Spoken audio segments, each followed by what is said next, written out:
안녕하세요. 듣기만 해도 속이 시원해지는 사연을 들으러 오셨나요? 오늘도 세 가지의 이야기가 준비되어 있습니다. 나가지 마시고 끝까지 집중해서 들어주세요. 그럼 바로 이야기 시작해 볼게요. 저는 톡톡사연 한이입니다.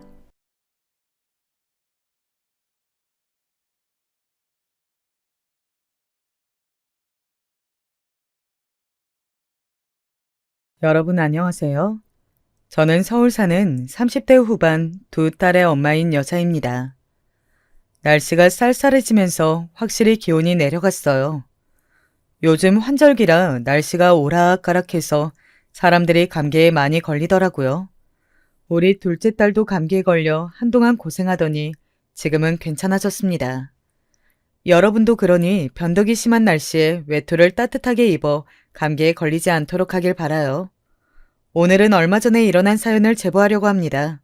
저만 혼자 알고 있기에는 아쉬운 내용이라 용기 내어 제보하게 되었어요.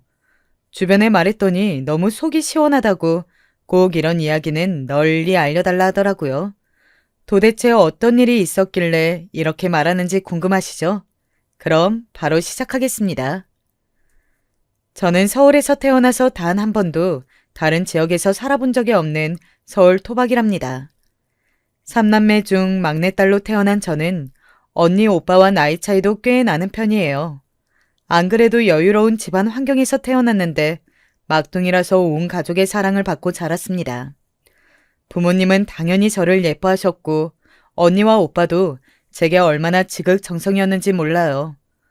우리 집은 할아버지가 어떤 기업을 운영하고 있었는데 우리 아버지가 그 기업을 물려받으면서 경제적으로 상당히 넉넉하게 살았어요. 사실 제가 어렸을 때 몸이 되게 안 좋았거든요. 부모님도 그리고 언니와 오빠도 건강에 전혀 문제가 없었는데 저만 유일하게 몸이 안 좋아서 입원도 여러 번이나 했습니다. 아예 태어날 때부터 심장 쪽에 혈관이 안 좋아서 태어나자마자 입원했었다고 하더라고요. 또 한평생을 저체중으로 살아온 저는 집안의 관심거리였습니다. 다행히 경제적으로 아주 넉넉하게 자랐기 때문에 부모님은 병원비는 아낌없이 낼 수 있었어요. 태어나서 큰 수술만 3번을 했던 저는 지금은 너무나도 건강한데 어렸을 때는 조금만 무리해도 쓰러지고는 했습니다. 실제로 학교에 다닐 때는 어머니가 따로 선생님을 매년 찾아가서 부탁할 정도였어요. 선생님, 우리 다영이가 몸이 안 좋아서 수술도 여러 번이나 했어요. 애가 또 마르고 작아서 걱정이 많아요. 혹시라도 괴롭힘을 당하면 반드시 제게 알려주세요. 햇빛을 오래 보며 힘들어하니까 체육 활동에도 각별하게 주의 부탁드려요. 어렸을 때는 엄마가 학교에 와서 저런 부탁을 직접적으로 하는 게 창피하기도 했어요. 집이 부자라서 부족함 없이 살았기 때문에 저는 딱히 따돌림을 받지는 않았거든요. 놀림도 안 받았고 그저 조용히 학교에 다닐 뿐이었는데 엄마가 저러니까 오히려 관심을 지나치게 많이 받는 것 같아서 부담이었습니다. 원래 성격도 조용하고 내성적인 저는 제 몸이 아픈 게 너무 싫었어요.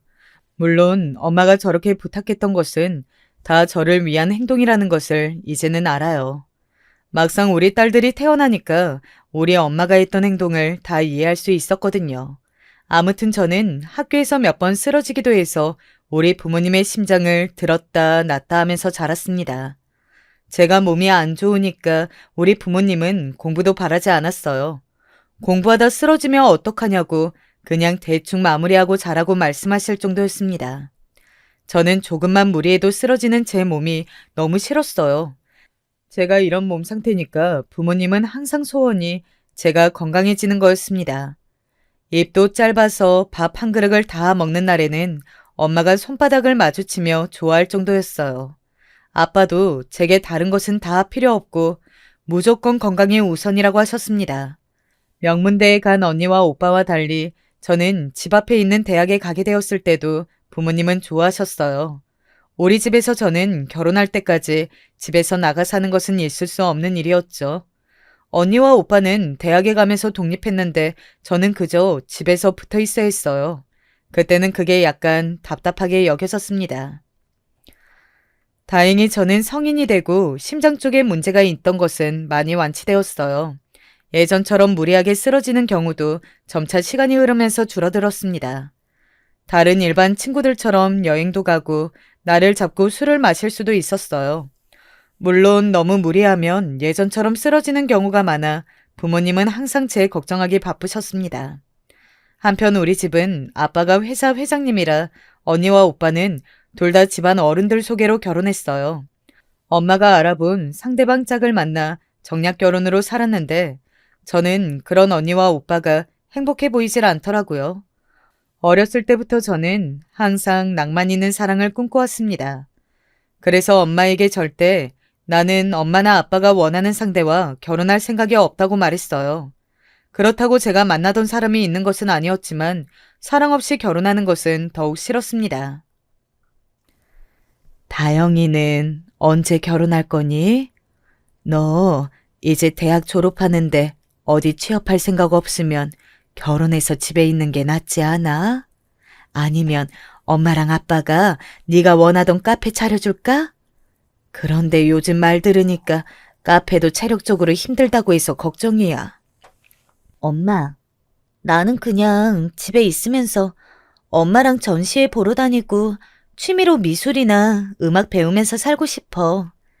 내 성격 자체가 누군가랑 계속해서 대화하면 금방 피로해지잖아. 나한테 맞는 짝이 나타날 때까지 기다려볼게. 엄마는 제가 대학을 졸업할 나이가 되자 더욱 결혼을 서두르셨어요. 그러면서 관심도 없는데 자꾸 어디서 남자를 알아오더라고요. 언니한테 그랬던 것처럼 사진과 명함을 가져와서 제게 선을 나가라고 하는데 저는 정말로 관심이 아예 없었습니다. 그냥 이런 형식적인 절차도 싫었고 대화가 통하는 게 중요한데 성격도 모르고 직업이나 집안만 알고 결혼을 전제로 선을 보는 게 너무 싫었어요. 그래서 엄마가 나가라고 해도 절대 나가지 않았습니다. 그러면 안 되는데 너무 그런 자리에 나가는 게 싫어서 멀쩡한 몸이 아프다고 하면서 나가지 않기도 했어요. 엄마가 유일하게 제게 뭐라 말을 못하는 때가 바로 제가 아플 때거든요. 그런데 그러다 제가 거짓말한 게 들통이 난 적도 있습니다.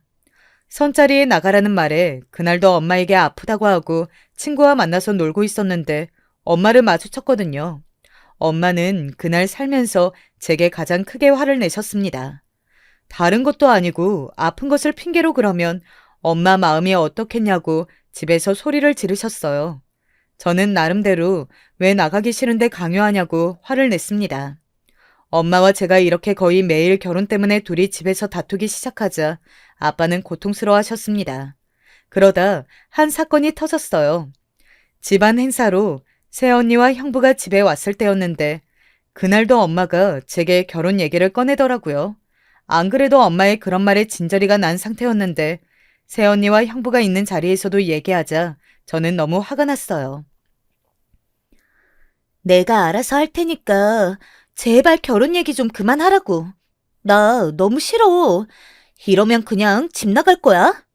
어릴 때는 내가 건강하기만 하면 바랄 게 없다고 하더니 왜 건강해지니까 결혼으로 이렇게 나를 괴롭혀. 엄마가 알아온 사람들하고 결혼하면 나 스트레스 받아서 심장 다시 안 좋아질 것 같다고. 어머머머, 얘가 진짜 못하는 말이 없어? 너는 아무리 그래도 네 심장으로 그런 말 하면 되겠어? 왜 네 생각만 해? 네가 몸이 안 좋으니까 집에서 편하게 결혼하고 살라는 거잖아. 엄마는 너 생각해서 그러는 건데 속상하게 왜 이래? 제가 정색하고 엄마와 식탁에서 싸우자 가족들이 난감해했어요. 유독 제게 너그럽고 다정한 아빠는 엄마와 제가 싸우자 그만하라고 나서서 말리셨습니다. 엄마랑 제가 아무리 가족들이 말려도 들은 척을 하지 않고 계속해서 싸우자 아빠가 큰 소리로 말씀하셨어요. 아빠가 그렇게 큰 소리를 내는 것을 저는 처음 보았습니다. 그만해. 이제 다영이한테 결혼하라고 하지 마. 자기가 알아서 한다고 하잖아. 다영이 너도 엄마한테 건강 관련해서 절대 뭐라 하지 마. 그냥 건강이고 결혼이고 조용히 살아. 알겠어? 내가 집에만 오면 둘이 싸우는 소리에 머리가 아파. 결국 아빠가 나서서 우리 싸움을 말리셨어요. 저는 그래서 대학을 졸업하고 집에 있으면서 세월을 보내게 되었습니다. 원래 조용한 편이고 집 밖을 잘 나가는 편이 아니라 만나는 친구도 한정적이었어요. 엄마는 제게 말해도 듣지 않으니 집에 놀러 오는 제 친구에게 결혼에 관해 설득해달라고 하더라고요. 당연히 저는 그때는 결혼에 너무 부정적이라 귀에 들리지 않았습니다. 그러다 이런 제가 마음이 바뀌게 된 계기가 발생했어요. 저도 제가 그렇게 바뀔 줄 몰랐고 그때를 생각하면 지금도 웃음이 나옵니다. 그날은 바로 아빠 회사의 송년회였어요. 매년 아빠는 회사 직원들을 위해 송년회를 크게 기획했어요. 직원들을 호텔로 초대해서 맛있는 음식을 먹이고 또 덕담도 나누는 자리거든요. 상금도 선물도 많이 준비하고 전 직원이 모이는 자리라 사람이 많이 몰리곤 했습니다. 저는 평소에 사람이 많은 장소를 싫어해서 아빠 회사 행사에는 잘 가지 않는 편이었어요. 하지만 아빠가 다른 날은 몰라도 송년회는 꼭 참석하길 바라서 송년회만 매번 가고는 했습니다. 아침부터 엄마와 같이 샵에 가서 화장도 받고 백화점에 가서 옷도 사서 꾸민 상태로 아빠 회사의 송년회에 도착했어요. 사람이 붐비는 것을 알고 저를 위해 아빠가 따로 호텔방을 잡아주어 딱 행사 몇 시간 전에만 나타나면 되는 상태였습니다. 그날도 무료하게 빨리 집에 가고 싶은 마음으로 행사에 참석했는데 저는 그날 예기치 못하게 사랑에 빠지게 되었어요. 갑자기 이게 무슨 소리인가 궁금하시죠? 사실 저는 이렇게 사람이 많은 곳에 가면 숨이 가빠오는 증상이 있어요. 긴장도 많이 하는 편이고 시끄러운 공간을 싫어하거든요. 한동안 괜찮다가 그날은 몸이 유독 떨리더라고요. 그래서 저는 호텔방에 있다가 연회장으로 가다가 그만 순간적으로 기력이 딸려 바닥에 쓰러지게 되었습니다. 그때 어떤 사람이 쓰러지는 저를 달려와서 받쳐주었어요. 딱 봐도 키가 크고 잘생겼던 그 남자는 쓰러진 저를 바닥에 눕히고 능숙하게 처리했습니다. 신발을 벗기고 호흡하기 편하게 도와주었어요. 그 광경을 저를 데리러 온 언니가 발견하고 고맙다고 인사를 건넸죠. 다행히 그 처치 덕분에 바로 정신을 차릴 수가 있었습니다. 저는 그 남자가 호텔 측 직원인 줄 알았는데 알고 봤더니 아빠 회사에 새로 입사한 신입사원이었습니다. 생명을 구해준 은인이기도 했고 말투를 보니 사람이 딱 봐도 선한 게 느껴졌어요. 웃는 모습을 보니 세상이 밝아지는 기분이 들었습니다. 그래서 저는 태어나서 처음으로 용기 내어 전화번호를 물어봤어요. 언니가 옆에서 미쳤냐고 했지만 아랑곳하지 않았습니다. 그 남자는 처음에 곤란해하다가 결국 번호를 알려주었어요. 이윽고 행사가 시작되었고 그날은 정신없이 지나갔어요. 그리고 집에 온 저는 다음날 그 남자에게 먼저 연락해서 만나자고 했어요. 너무 긴장되어 손에서 땀이 아주 많았고 심장이 입 밖으로 튀어나올 것 같더라고요. 저보다 2살 많은 그 남자의 이름은 준성이었어요. 준성 씨와 저는 그 계기로 연애에 성공하게 되었습니다. 그리고 3년의 연애 끝에 저는 제가 먼저 결혼하자고 프로포즈했어요. 준성 씨는 제가 결혼하자고 했더니 좋아하면서 걱정했습니다. 왜냐하면 우리 집은 잘 사는 기업 회장 집안이었는데 준성 씨의 집은 시골에 있는 평범한 집이었거든요. 아니, 평범한 것도 아니고 오히려 가난한 편에 가까웠습니다. 그래서 집안 차이가 너무 나니까 준성 씨는 우리 부모님이 반대할까봐 걱정했어요. 물론 우리 부모님은 준성 씨와 결혼한다니까 단번에 찬성하진 않으셨습니다. 특히 아빠는 몰라도 엄마가 너무 반대했어요. 엄마는 제 얼굴만 보면 무조건 결혼하면 안 된다고 난리였거든요. 사람은 참 괜찮아. 엄마도 그건 알아. 그런데 결혼은 현실인데 오히려 남자 집안에서 네가 가진 것이 너무 많으니까 질투할 수도 있어. 시골 사람들이라고 다 착한 줄 알아? 나는 내 새끼가 그런 없는 집에 시집가서 시집살이 당하면 숨도 못 쉴 것 같아. 엄마는 반대야. 엄마, 준성 씨 인품 알잖아. 나는 살면서 그렇게 선하고 착한 사람 본 적 없어. 얼마나 예의 바르고 어른들한테도 잘하는데? 그런 사람이 이상한 부모 밑에서 컸을 리가 없잖아. 오히려 돈 많고 알아주는 집안의 자식들은 가진 게 많아서 아쉬울 게 없어. 네가 아직 세상 물정을 몰라서 그래. 엄마 말을 들어. 괜히 이상한 집안에 시집 갔다가 나중에 후회하면 어떡하려고 그래? 나는 우리 막내딸이 고생하는 것은 죽는 것보다 싫어. 그러니까 그냥 엄마가 하는 말을 들어. 원래 어른들 말은 틀린 게 없다고 하잖아. 엄마는 제가 우리 집보다는 못해도 어느 정도 사는 집에 시집가길 원하셨어요. 하지만 저는 준성 씨가 아니라면 결혼할 생각이 전혀 없었습니다. 제가 뜻을 굽히지 않자 아빠는 결국 자식 이기는 부모 없다고 하면서 찬성했어요. 엄마와 저는 제 결혼을 앞두고 결국 예전처럼 대치하게 되었습니다. 심지어 언니와 오빠도 준성 씨를 그렇게 좋아하진 않았어요. 집에서 제 편은 오로지 우리 아빠뿐이었습니다. 가족들의 반대에도 저는 반드시 준성 씨와 결혼할 예정이라 준성 씨에게 걱정하지 말라고 말했어요. 사실 가족뿐만이 아니고 주위에서도 워낙 말이 많았습니다. 남자 신데렐라라고 할 정도로 집안 차이가 심했거든요. 이런 상태에서 제가 결혼에 성공하게 된 이유가 뭔지 아시나요? 바로 엄마가 그렇게 반대하던 시댁 덕분이랍니다.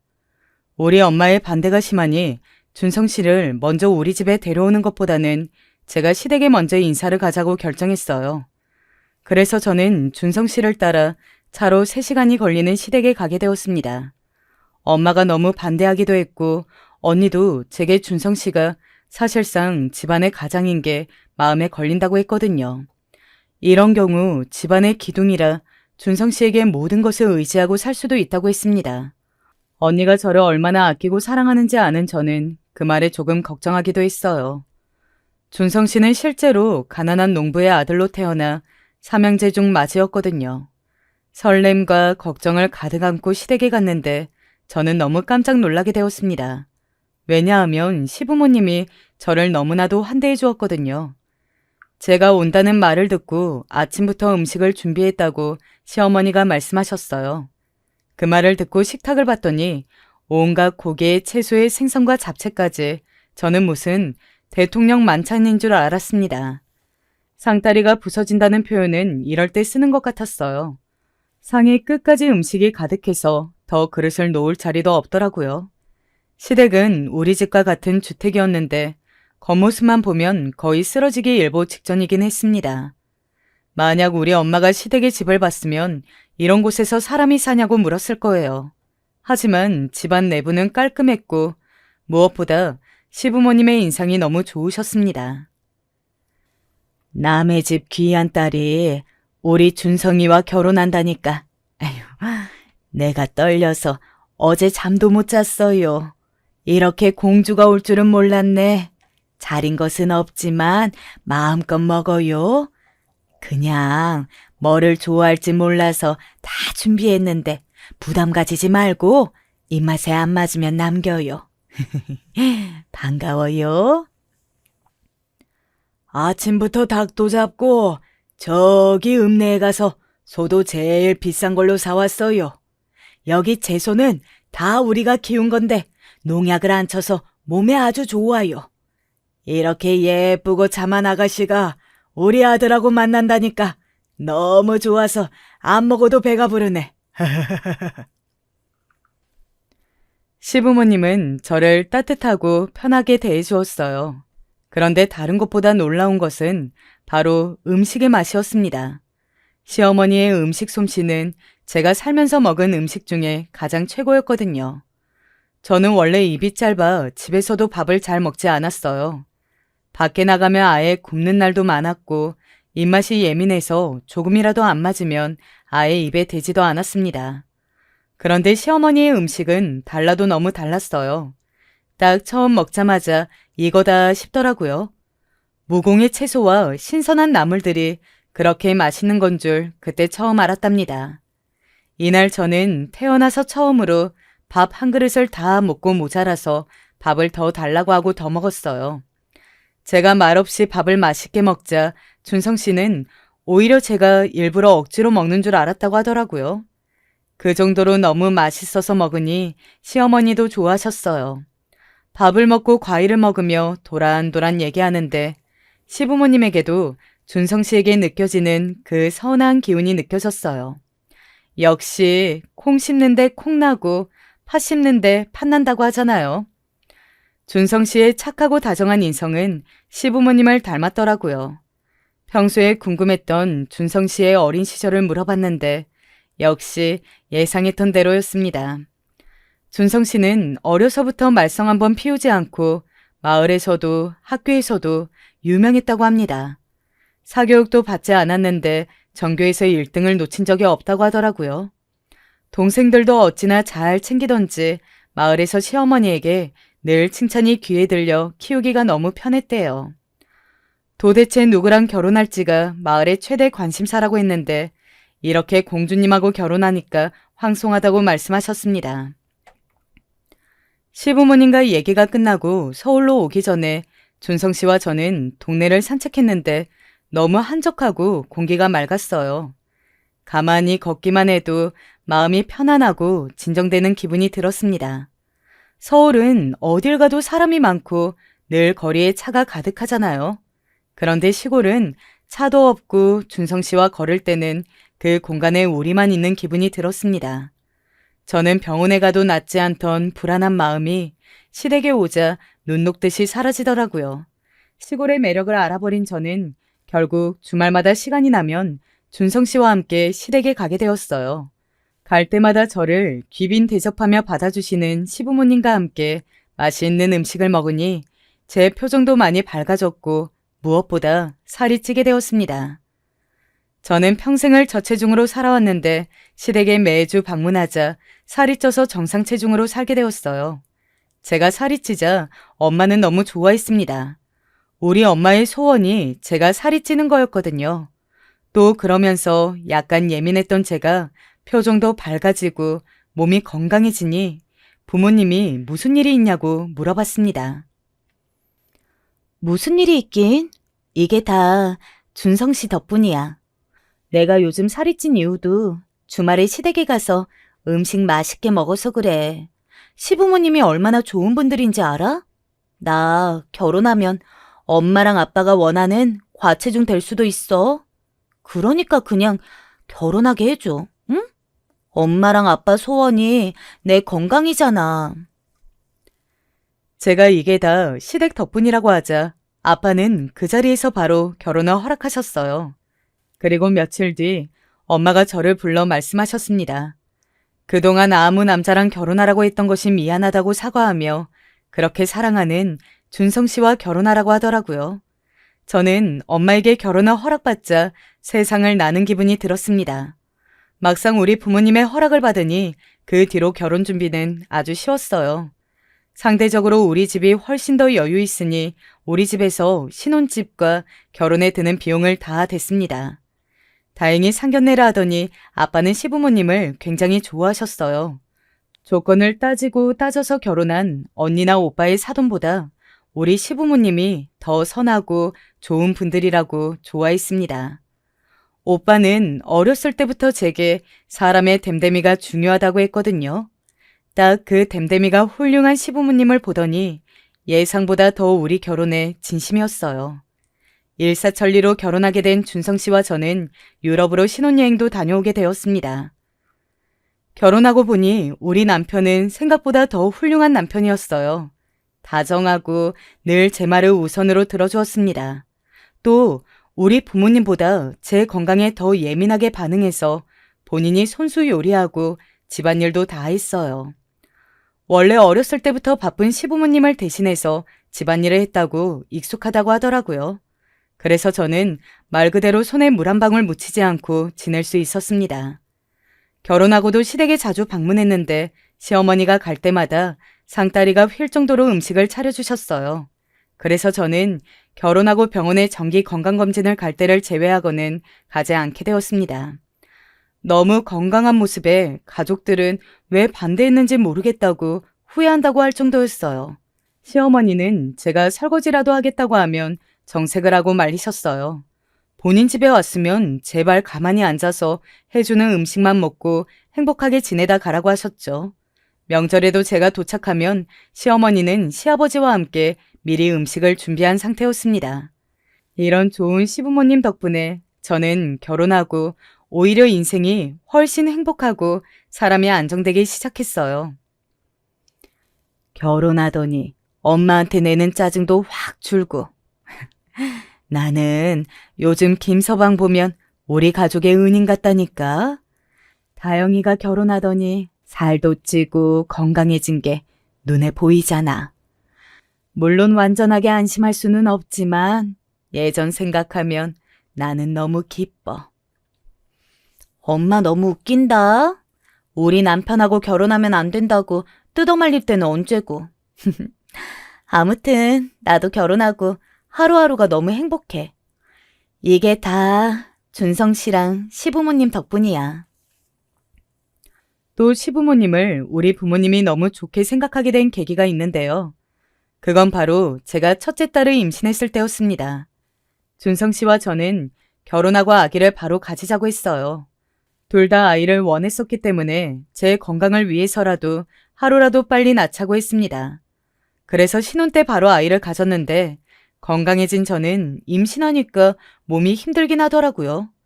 유독 첫째 딸을 임신했을 때 입덧이 심하기도 했고 또 그렇게 두통이 심했어요. 병원에 가도 임신 증상이라고만 얘기하고 따로 해줄 수 있는 것이 없다고 하더라고요. 이런 저 때문에 친정엄마와 시어머니는 제 걱정이 가득했습니다. 그러다 우리 친정 부모님이 회사 일정으로 두 분이 해외에 나갈 일이 있었어요.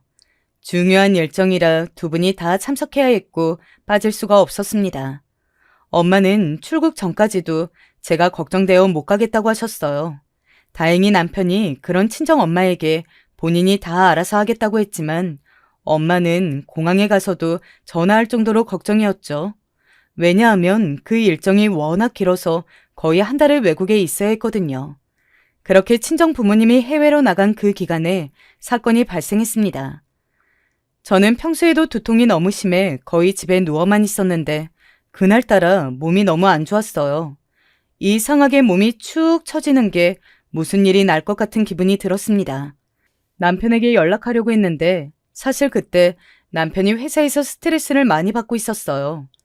회장 딸과 결혼했다는 소식이 들리자 회사 내부에서 남편을 은근히 무시하고 욕하는 사람이 많다고 하더라고요. 능력과 일에 욕심이 많은 남편은 인정받기 위해 얼마나 회사 일을 열심히 했는지 몰라요.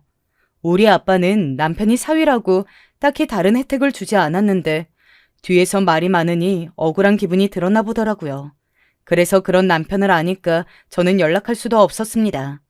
그날따라 남편은 하필 귀가도 늦어지고 있었어요. 순간 어지러움이 확 들었던 저는 정신을 잃기 전에 시어머니에게 연락해서 너무 아프다고 말하게 되었습니다. 어머님, 저 너무 머리도 아프고 배도 땡기는 것 같아요. 어떡하죠? 병원에 가야 할까요? 남편이 일 때문에 바빠서 연락하기도 미안해요. 그런데 지금 너무 어지러워요. 뭐? 아가, 기다려. 내가 빨리 남편하고 지금 당장 너희 집으로 갈 테니까 조금만 기다려. 아니다. 119를 먼저 불러야겠다. 아가, 지금 차 타고 간다. 준성이한테도 내가 연락할게. 조금만 침착하게 있어. 시어머니에게 전화하고 저는 그대로 쓰러지게 되었어요. 다행히 시어머니가 급하게 남편에게 연락하고 119에 신고해서 저는 늦지 않게 병원으로 갈 수 있었습니다.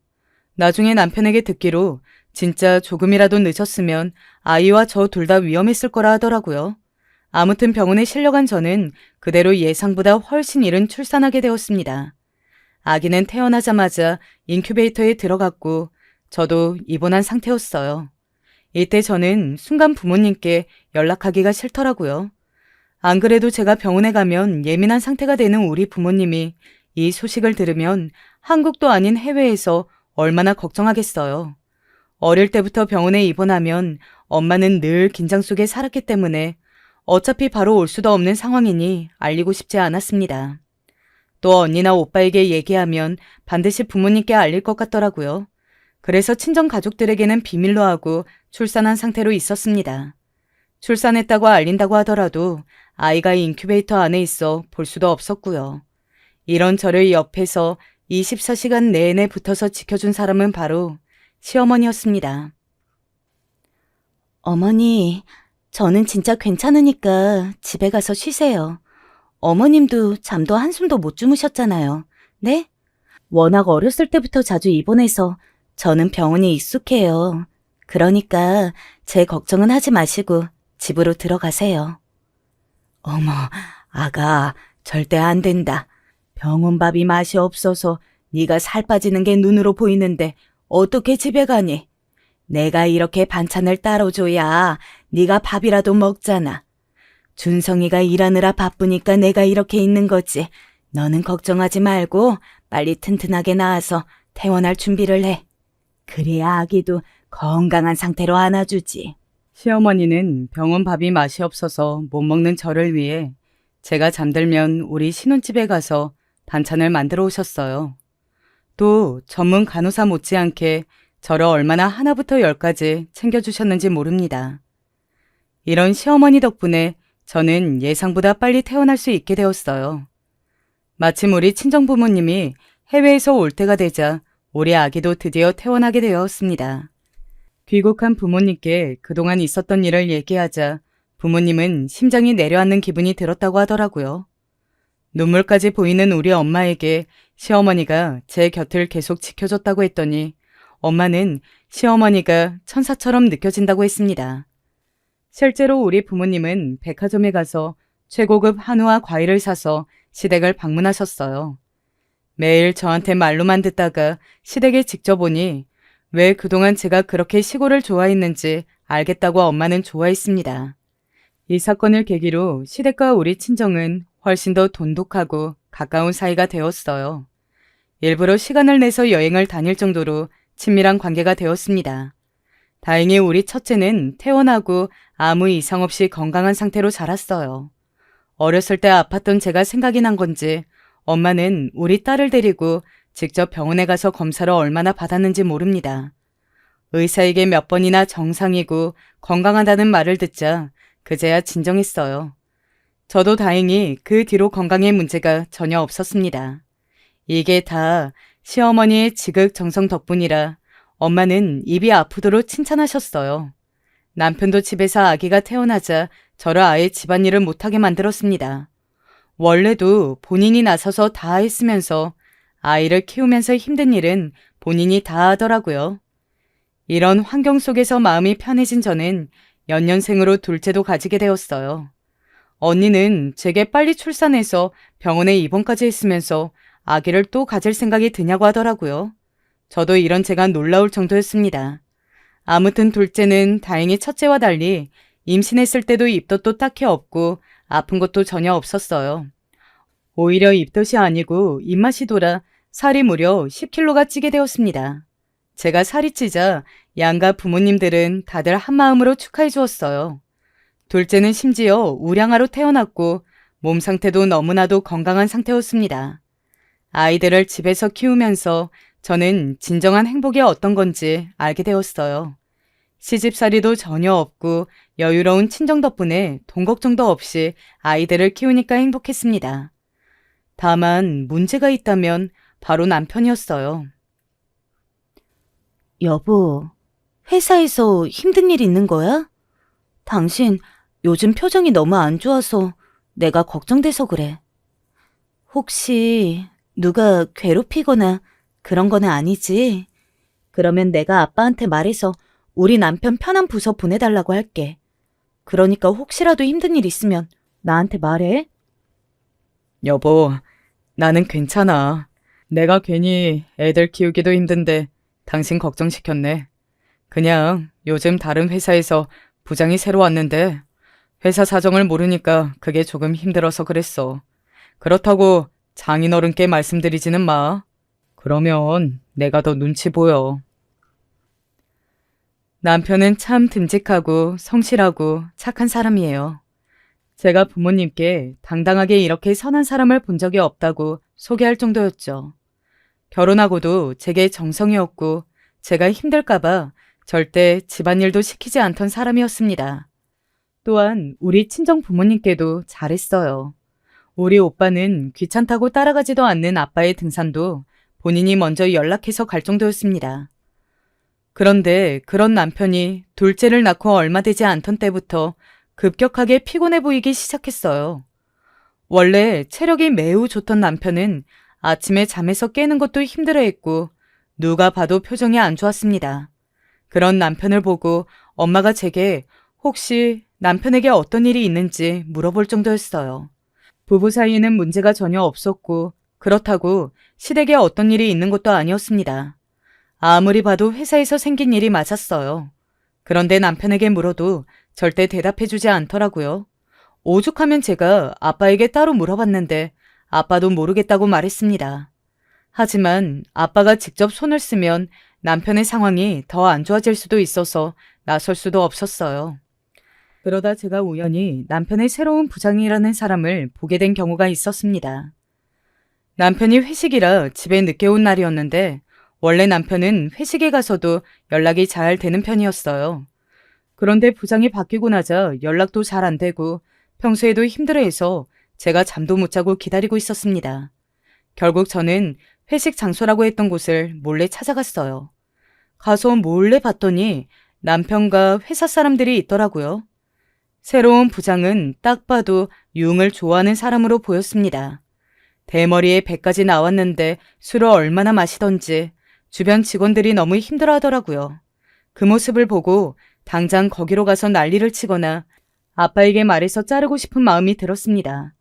물론 실제로 그렇게 했다가는 곤란해지는 사람은 바로 우리 남편이니까 꾹 참았어요. 남편에게 알리지 않고 온 거라 그 광경만 보고 집으로 오는데 괜히 눈물이 나오더라고요. 이렇게 힘들어도 회장 막내딸의 사위라는 이유로 편애받으며 살기 싫다고 고생하는 남편이 너무 안쓰러웠어요. 어떻게 하면 남편을 현실적으로 도울 수 있을까 고민했습니다. 그러다 우리 집이 이사가게 되었어요. 친정 부모님이 아이도 둘이나 생겼으니 현실적으로 조금 더 넓은 집에서 살라고 집을 사주셨거든요. 원래 살던 집도 좁은 편은 아니었는데 확실히 넓은 곳으로 이사 오니까 삶의 질이 달라져서 너무 행복했습니다. 그런데 남편이 이사 오고 얼마 후에 제게 곤란한 표정으로 말했어요. 저기, 여보, 회사에서 내가 이사했다고 하니까 집들이러 오겠다고 하더라. 거절을 3번을 했는데 계속 거절하니까 너무 눈치가 보여서 집에 사람들을 초대해도 될까? 정말 내가 미안해. 당신은 음식 준비 전혀 안 해도 돼. 내가 다 미리 준비할 테니까 어떻게 한 번만 도와줄 수 있어? 당신이 나한테 이제껏 얼마나 많이 도와줬는데 내가 이것도 못 해줄까봐? 알겠어. 얼마 후에 당신 승진도 있으니까 내가 열심히 힘 좀 써볼게. 그러니까 걱정하지 말고 팀 사람들 다 불러. 이게 뭐라고 그렇게 사정을 해? 우리는 부부잖아. 남편은 상당히 곤란해하며 제게 집들이를 해도 되냐고 물었어요. 저는 솔직히 남편의 말을 듣고 다행이라고 생각이 들었습니다. 회식을 몰래 가서 지켜본 거로는 성격 파악이 제대로 되지 않았거든요. 그래서 오히려 우리 집으로 불러서 남편의 부장이라는 사람을 제대로 보고 싶은 마음이 컸던 상태였습니다. 그리고 대망의 집들이 날이 되었어요. 아빠 회사가 작은 편은 아니라 그날 봤던 사람들은 대부분 제가 모르는 사람이었습니다. 어차피 저는 아빠 회사의 송년회가 아니면 잘 가지도 않던 딸이었거든요. 그날 분위기상 제가 회장 딸이라는 것은 누구 하나 입 밖으로 내보내지 않았습니다. 부장을 제외하고는 다들 꽤 회사에 다닌 탓에 제가 회장의 딸이라는 것을 아는 눈치였어요. 일부러 제가 먼저 다가가서 부장을 살폈는데 허세가 잔뜩 들어간 사람이더라고요. 말끝마다 본인 자랑에 부하 직원들을 마치 종처럼 부리는 사람이었습니다. 도대체 이런 사람이 부장이라니? 아무것도 모르는 회장인 우리 아빠에게 화가 날 정도였어요. 자기가 해외 유학파 출신이라며 잔뜩 으스대는 모습을 보고 참 기가 찼습니다. 심지어 그 부장은 우리 남편을 콕 집어서 뭐라 하는 모습에 순간 앞에 나설 뻔했어요. 김 과장은 시골에서 태어나서 자랐으면 지금이 제일 인생에서 잘 나갈 때네. 딱 보니까 재수 씨가 돈이 좀 있는 것 같던데 여자 하나는 잘 골랐어. 몇 달 뒤에 승진 못해도 아내 돈으로 먹고 살면 되겠네. 아휴, 부장님, 지금 술을 너무 많이 드셨네요. 우리 잠깐 바람 쐬러 나갈까요? 수영씨, 부장님 부축하는 것 좀 도와줘요. 집에 연락하고 대리 불러서 보내야겠다. 부장님, 정신 차리세요. 나 안 취했어. 김 과장, 내가 틀린 말 했나? 분위기가 왜 이리 싸해? 자네만 잘하면 내가 승진시켜준다니까. 자네가 일은 잘하는데 윗사람 모시는 법은 몰라도 너무 모르네. 집들이도 내가 몇 번을 말해서 겨우 성사된 거잖아. 부장의 저런 모습에 저는 머리부터 발끝까지 화가 나기 시작했어요. 남편도 얼굴이 새빨개진 채로 꾹 참더라고요. 남편이 아무리 선하고 다정한 사람이라 해도 이런 경우에 참는 경우는 별로 없었는데 저는 이게 다 저 때문인 것 같았습니다. 회장 딸의 남편이라는 사실이 없었다면 남편이 오히려 할 말을 다 하고 다녔을 거라고 상상하니 순간 울컥하더라고요. 그렇게 부장을 집에 보내고 나머지 직원들도 집에 가고 남편과 그날 침대에서 얘기하는데 속상했어요. 남편은 본인도 저 부장 때문에 화가 나지만 일단 승진하면 부서 이동의 기회가 생기니까 그때까지 참는다고 하더라고요. 저는 물론 그때도 제가 나설 기회가 있으면 그 기회를 달라고 했어요. 하지만 역시나 우리 남편은 단호하게 거절했습니다. 일단 본인이 할 수 있는 것들은 본인이 처리하고 싶다고 했거든요. 저는 이러지도 못하고 저러지도 못한 채로 기회가 올 때까지 기다리는 수밖에 없었습니다. 다행히 기회가 곧 찾아오게 되었어요. 남편은 회사팀에서 직원들의 아내 모임이 있다고 하더라고요. 원래 있던 부장은 이런 것을 싫어해서 안 했는데 새로운 부장은 아무래도 이상하다고 제게 말했습니다. 웬만하면 남의 욕을 안 하는 남편의 입에서 이상하다는 말이 나올 정도면 저 사람이 얼마나 별로인지 객관적으로 확인이 되었어요. 저는 마침 때를 기다렸기 때문에 가겠다고 말하자 남편이 매우 놀랐습니다. 왜냐하면 저는 평소에 사람이 많은 곳을 싫어하기도 하고 또 특히 아빠의 회사와 관련된 일은 일부러라도 가지 않았거든요. 제가 그렇게 적극적으로 가겠다고 하니 남편은 의외라는 표정을 지었습니다. 태연하게 내조를 하려고 한다니까 남편은 환하게 웃었어요. 마침내 기다리던 회사 사람들의 와이프 모임에 나가게 된 저는 막상 아침이 되자 괜히 긴장되기 시작했습니다. 그래도 집들이 때는 남편이 있으니까 괜찮았는데 아내 모임은 정말 여자들끼리만 모이잖아요. 원래 여자의 적은 여자라고 심장이 두근거렸어요. 잘 다녀오라는 남편의 배웅을 받고 부인들 모임에 갔더니 처음 보는 사람들이 있었습니다. 먼저 도착한 사람들끼리 얘기하니 그 새로운 부장의 아내는 아직 도착하지 않은 상태더라고요. 약속했던 시간이 지나도 오지 않길래 우리끼리 혹시 안 오는 건지 의아함이 들었던 그때 문을 열고 어떤 사람이 들어왔습니다. 누가 봐도 화려하게 꾸몄다는 느낌이 드는 여자는 딱 봐도 부장의 아내였어요. 역시 우리 테이블로 당당하게 걸어온 여자는 우리에게 본인이 부장 아내라고 소개했습니다. 그런데 저는 부장 아내가 들고 온 가방을 보고 깜짝 놀랐어요. 왜냐하면 제가 들고 간 가방과 똑같았거든요. 아니, 같은 줄 알았는데 자세히 보니까 너무 가짜인 게 티가 나는 가방이었습니다. 저는 집이 경제적으로 부유했기 때문에 집에 있는 가방이 다 명품이거든요. 그래서 가짜를 보면 딱 알 수 있는데 부장 아내가 들고 온 가방은 너무 가짜인 게 티가 났습니다. 순간 그래서 웃음이 나올 뻔했는데 꾹 참고 부장 아내를 대했어요. 제가 본인의 가방과 같은 것을 들고 왔다는 것을 알자 부장 아내는 그때부터 저를 집중적으로 공격하기 시작했습니다. 아무래도 제 가방은 누가 봐도 진짜인 게 보이니까 제가 싫었나 보더라고요. 또 제가 그날 일부러 명품으로 몸을 휘감고 갔거든요. 딱 봐도 저를 마음에 들어하지 않았습니다. 저기 김 과장 아내분?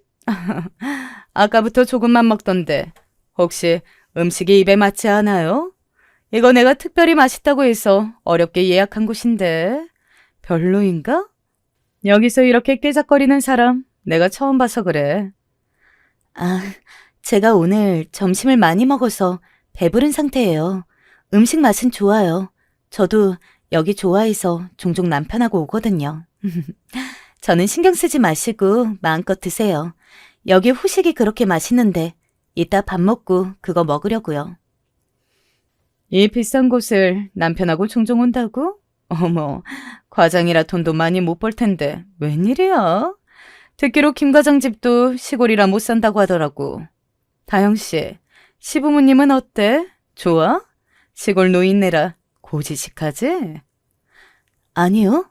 저는 인생에서 가장 잘한 일이 바로 우리 시부모님의 며느리가 된 거예요. 얼마나 좋은 분들인데 왜 그러세요? 매번 아들인 남편보다 며느리인 저를 먼저 챙겨주시는 분들이세요. 부장 아내는 유독 제게 젖대감을 보이더라고요. 저는 아무리 그래도 우리 시부모님을 무시하는 것을 듣자 참을 수가 없었습니다. 은근히 우리 남편을 무시하는 것도 짜증났던 상태였거든요. 제가 웃으면서 부장 아내의 말을 다 받아치자 분위기가 점점 이상해지기는 했어요. 다들 눈치를 보는 상황이었고 점점 싸한 분위기가 되었습니다. 저는 일부러 모른 척을 하고 집에 가서 어떻게 우리 아빠에게 말할지 고민하고 있었는데 부장 아내가 저를 따로 부르더라고요. 화장실로 데려가더니 안에 누가 없는지 확인하고 바로 문을 잠그고 팔짱을 끼고 저를 위아래로 훑어보기 시작했습니다.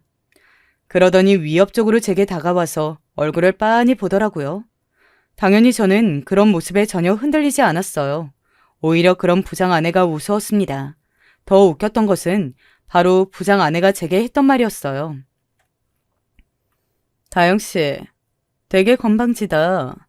내가 누군지 알면서도 그러네? 나 당신 남편 회사 상사의 아내야. 그런데 이렇게 대해도 되는 거야? 어? 김 과장, 몇 달 뒤에 승진 발표 있지? 남편 승진 제대로 시키고 싶으면 나한테 50만 원씩 송금해. 그러면 내가 우리 남편에게 말해서 힘써보라고 할게. 저는 저 말을 듣고 속으로 기가 차서 웃기 시작했습니다. 지금 누가 누구에게 저런 말을 하는 건지 웃기지도 않았어요. 제가 겉으로도 피식거리면서 웃자 부장 아내는 지금 웃음이 나오냐고 하더라고요. 그런 모습에 저는 눈물까지 흘리면서 웃었습니다. 그리고 더 참는 것은 무리라고 느끼고 하고 싶은 말을 하기 시작했어요. 저 지금 이 말 다 녹음했어요. 당신이야말로 내가 누군지 알고 그런 말을 해? 나 당신 남편 회사 회장 막내딸이야. 당신 부부가 그렇게 무시하는 김 과장이 바로 회장 사위라고. 지금 어디서 우리 남편하고 나를 무시해? 새로 와서 아는 게 아무것도 없었지? 지금 그걸 믿으라고 하는 소리야? 다영 씨가 그렇게 말하면 내가 바로 그렇다고 믿을 줄 알았어? 됐어. 나는 김 과장 도와주려고 했던 건데 다영 씨 태도를 보니까 글렀네. 평생 과장으로 살겠다. 내가 진짜 살면서 우리 아빠가 회장이라고 내 입으로 한 번도 말한 적이 없었는데 드디어 해보네. 당신 기다려. 아빠 나야. 뭐해? 아니 아빠 나 그동안 속상해서 혼자 울었는데 남편 부서의 새로운 부장 진짜 또라이야. 내가 녹음 파일 보내줄게. 아빠가 보고 판단해. 그리고 내년 송년회에 나 필수로 참석할 거야. 제가 아무리 진실을 말해도 믿지 않자 저는 결국 아빠에게 통화를 걸어 이 상황을 알렸어요. 부장 아내는 제가 아빠에게 연락해서 녹음본을 전달하니 갑자기 태도가 돌변했습니다. 제게 당당하게 달마다 돈을 보내라고 했으면서 갑자기 무릎을 꿇더니 싹싹 빌더라고요. 몇 분 전까지만 해도 저를 째려보던 사람은 사라지고 눈물까지 보이는 모습에 얼마나 웃었는지 모릅니다. 사람이 이렇게 한순간에 돌변할 거라고는 저는 전혀 상상하지 못했거든요. 부장의 아내는 부끄러움도 없는지 제게 손을 싹싹 빌며 애원했어요. 아이고, 제가 진짜 몰랐어요. 아까 했던 말은 다 진심이 아니에요. 우리 남편도 전혀 모르던 내용이에요. 그러니까 오해하지 마세요, 네? 남편이 여기 회사에 취업하고 이직에 성공했다고 너무 좋아했어요. 신이 나서 그런 거예요. 저는 아무리 무릎 꿇고 빌어도 눈 하나 깜빡하지 않았습니다. 오히려 쾌감이 느껴졌어요. 그리고 화장실에서 나와 바로 택시를 타고 집으로 돌아갔습니다. 어땠냐고 묻는 남편에게 저는 그냥 사실대로 있던 사실을 말했어요. 그러자 남편은 눈물을 흘리며 고맙다고 했습니다. 알고 봤더니 그 부장이 우리 남편을 많이 괴롭히고 있었더라고요. 회장 사위라는 것은 전혀 모르고 업무 외적으로 어찌나 괴롭히던지 남편은 혼자 울었던 적도 많다고 말했습니다. 하지만 이것을 제게 말하면 괜히 또 사위라고 편애받았다고 할까 두려워서 참았대요. 그것도 한계가 와서 요즘 스트레스 받아서 잠을 못 잔 거라고 하더라고요. 그 말을 듣자 저는 제가 부장 아내에게 통쾌하게 받아친 것이 참 다행이라고 느꼈습니다. 그리고 다음날 아빠에게 그동안 우리 남편이 당했던 사실도 추가로 알렸어요. 그 뒤로 아빠는 너무 화가 나서 그 부장을 잘랐다고 합니다. 물론 회장 사위라고 편애를 했다는 게 아니고 그 부장이 너무 별로였기 때문에 정당한 절차였다고 하더라고요. 저는 뭐가 됐든 우리 남편이 더 고통받지 않아 얼마나 다행이었는지 몰라요. 그렇게 우리 남편을 괴롭혔던 부장은 본인이 회사에서 잘리자 매일같이 연락해서 빌었다고 하더라고요. 아무래도 우리 아빠가 연봉을 더 높게 주었기 때문에 잘리면 당장 갈 곳도 없고 막막했겠죠. 그 뒤로 남편은 다행히 회사 생활을 더 잘하게 되었습니다. 정정당당하게 일적으로 회사에서 인정받아 승진도 당연히 했어요. 아빠는 친자식인 우리 오빠보다 사위인 남편에게 일을 물려주고 싶다고 할 정도예요. 이렇게 꼼꼼하고 성실한 남편이 이상한 부장에게 걸려 마음고생을 했던 것을 생각하면 지금도 자다가도 화가 나서 잠에서 깨고는 합니다. 물론 제가 남편의 일에 나선 것도 당연히 남편이 제게 워낙 잘하니까 가능한 일이었어요. 남편뿐만이 아니고 시부모님도 제게 항상 최선을 다하니까요. 저는 이대로 두 딸을 키우며 남편과의 행복한 인생을 살려고 합니다. 여러분, 여기까지가 바로 제가 준비한 사연입니다. 재밌게 들으셨나요? 저는 개인적으로 오늘 제보한 제 사연이 무료했던 제 인생에서 가장 재밌던 사건이었어요. 끝까지 들어주셔서 진심으로 감사드립니다. 다들 행복한 인생 사시길 진심으로 바랄게요. 감사합니다. 안녕하세요. 저는 올해 30 후반의 가정주부입니다. 요즘 코로나 때문에 전혀 바깥에 못 나가고 있어서 계속 유튜브만 보다가 사연 유튜브를 발견하고 계속 보고 있어요. 다른 분들 사연 듣다 보니 제 사연도 한번 보내보면 어떨까 하는 생각이 들어서 한번 써봅니다. 저는 꽤 엄격한 집안에서 자라난 편이에요. 특히 저희 아빠가 굉장히 엄격한 분이었는데 예의범절을 무엇보다 중요하게 여기셨어요. 친할아버지 할머니가 일찍 돌아가셔서 제가 기억에 남아있진 않은데 그분들이 아주 엄하셨다고 해요. 특히 친할아버지가 원래 시골 마을에서 서당을 열고 훈장님을 하셨는데 그래서 아빠도 당연히 엄하게 크셨고 엄마가 결혼생활 초기에 고생을 많이 하셨다고 하더라고요. 저희는 저와 남동생 둘이 함께 자랐는데 저보다는 남동생이 많이 혼나기도 했죠. 아빠는 중학교 국어 선생님이었는데 오히려 선생님으로서는 굉장히 자상하고 부드러운 분이어서 학생들이 많이 좋아했대요. 집에서 자식들은 엇나갈까봐 마냥 응석 받아주다가는 사람 구실 못하게 될까봐 걱정을 많이 하셨다고 나중에 말씀하시더군요.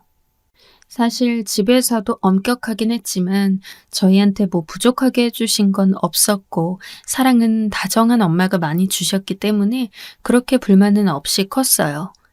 아빠는 학교에서 저희가 뭔가 잘못한 게 들려왔을 때 그게 성적이 잘못 나왔거나 뭔가 실수를 했다거나 하는 경우라면 그다지 화를 내지 않으셨어요.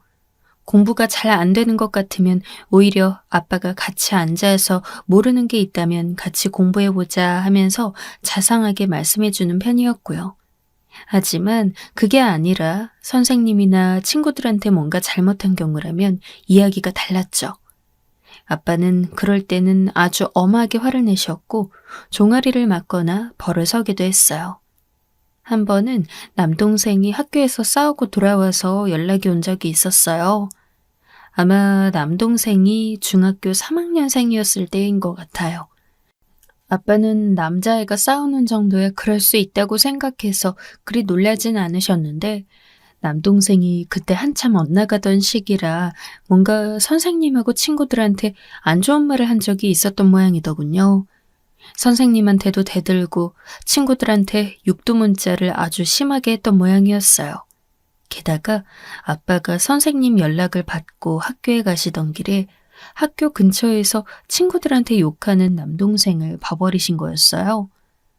뭐, 남자애들 욕하는 거 하루 이틀인가 싶지만 아빠는 그걸 참고 넘겨주시질 않았죠. 선생님께 다녀온 아빠는 그날 남동생을 불러서 앞에 앉혀놓으셨어요. 너 오늘 친구들하고 있는 거 아버지가 봤다. 네, 아버지. 아주 욕을 입에 달고 살더구나. 말은 곧 네 인격의 거울이다. 앞으로 뭐가 되려고 네가 말버릇을 그렇게 들이고 있는 거냐? 죄송해요, 아버지. 지금도 네 인격이 그 욕짓거리나 비슷하다는 것 알고 있는 거냐? 나중에 어른이 되어서도 그런 욕설과 비슷한 인간이 될 거냐? 그날 정말 남동생은 아버지한테 눈물이 쏙 빠지도록 혼이 났어요. 저와 어머니는 안방 바깥 거실에서 안절부절 못하면서 밖에서 듣고만 있었는데 남동생은 평생 혼난 것 중 가장 호되게 혼이 나고 있었죠. 동생은 그날 저녁에 기가 죽어서 제대로 저희 눈을 쳐다보지도 못했어요. 하지만 그 다음날 저녁 아빠가 치킨을 사가지고 들어오셨죠. 그래서 동생을 불러다가 가족들이 모두 식탁에 둘러앉은 뒤 동생한테 직접 치킨 다리를 덜어주시고 말없이 콜라를 따라주신 다음 같이 먹었어요. 저와 엄마가 화기애애하게 이야기를 한 덕분에 가족들 분위기는 부드러워졌고 동생도 눈치를 보다가 열심히 치킨을 뜯어먹으면서 즐겁게 이야기를 할 수 있게 되었죠. 그 후로 남동생은 다시 행실이 바르게 돌아왔어요.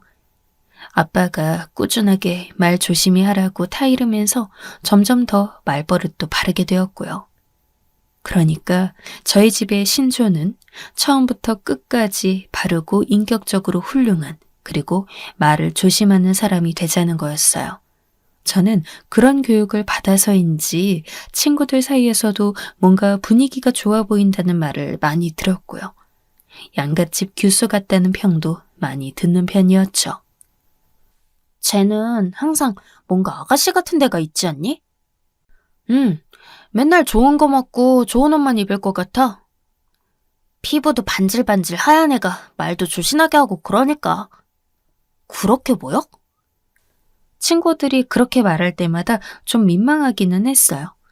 다행히도 저는 공부를 꽤 잘하는 편이어서 고등학교도 외고를 갔고 그 후 대학도 명문대학을 갔어요. 좋은 대학에 가고 싶은 욕심이 있었기 때문에 저는 정말 열심히 공부를 했기 때문에 고등학교 때까지는 거의 다른 일에 대한 기억이 없을 정도였죠. 그렇게 열심히 공부한 대가로 대학에 가고 나니까 거기서부터는 완전히 다른 세상이었어요. 어찌나 공부도 잘하고 예쁜 친구들도 많고 훈훈하게 생긴 남자 선배나 동기들도 많던지. 저는 그래서 대학 때부터는 신나게 친구들과 어울리기 시작했어요. 물론 아빠의 가르침이 있었기 때문에 클럽에 다니거나 이런 건 아니었지만 생전 처음 친구들과 어울려 다니며 여행도 가보았고 파티룸을 빌려서 생일 파티도 해보았죠. 사실 남자친구도 그때 처음 사귀었으니까요. 제 연애사는 말을 하자면 긴데 대학교 1학년 때부터 생각보다 많은 남자친구를 사귀었어요. 당시에 저 좋다는 동기나 선배들도 꽤 많았는데 처음에 고백받았을 때는 너무 정신이 없어서 그냥 오케이 하고 사귀어 버렸어요. 제 마음을 제대로 들여다볼 여유도 없을 정도였죠. 너무 어렵고 첫 경험이었으니까요. 하지만 그 첫 고백을 했던 선배가 완전 똥차여서 1년도 채 사귀지 못하고 헤어져 버렸고 그 후에도 여러 남자친구를 사귀었지만 마음에 차는 사람이 없었어요. 저는 그렇게 한 사람에게 정착하지 못한 상태로 졸업을 하게 되었고 취업도 했죠. 나름대로 괜찮은 대학을 나왔으니 당연히 직장도 대기업으로 들어갔어요. 그런데 직장 다니는 분들은 많이들 아시겠지만 거래처라든가 동기라든가 사수라든가 굉장히 많은 사람을 만나게 되잖아요. 전 그 사람들하고 사적으로 얽히지 않으려고 굉장히 몸을 사리는 편이었는데 보통 상황 가리지 않고 대쉬하는 남자분들도 많으니까요. 그런데 문제가 거래처분 중 한 명이 되게 마음에 들더라고요. 저희 기업 하청을 받아서 일을 하는 중소기업 직원이었는데 좀 느긋하고 여유 있는 성격인 사람이었어요. 하루는 제가 미팅에 늦어서 헐레벌떡 회의실로 뛰어갔는데 그분이 커피를 마시고 계시더라고요. 죄송해요. 제가 늦어버렸네요. 아닙니다. 저도 잠시 쉬고 좋죠 뭐. 하필이면 제가 그분을 처음 만나는 날이었거든요. 그 사람이 거래처로 이직했던 첫날이라 이전 담당자에서 바뀌는 날이었는데 제가 30분이나 늦어버린 거였어요. 제가 미안해서 쩔쩔맸는데 그 거래처 직원이 저한테 커피를 밀어주면서 멋쩍게 웃더라고요. 이거 미리 사다 놨는데 좀 식었네요. 미안합니다. 아니에요. 제가 죄송하죠. 제가 늦어버린 건데요.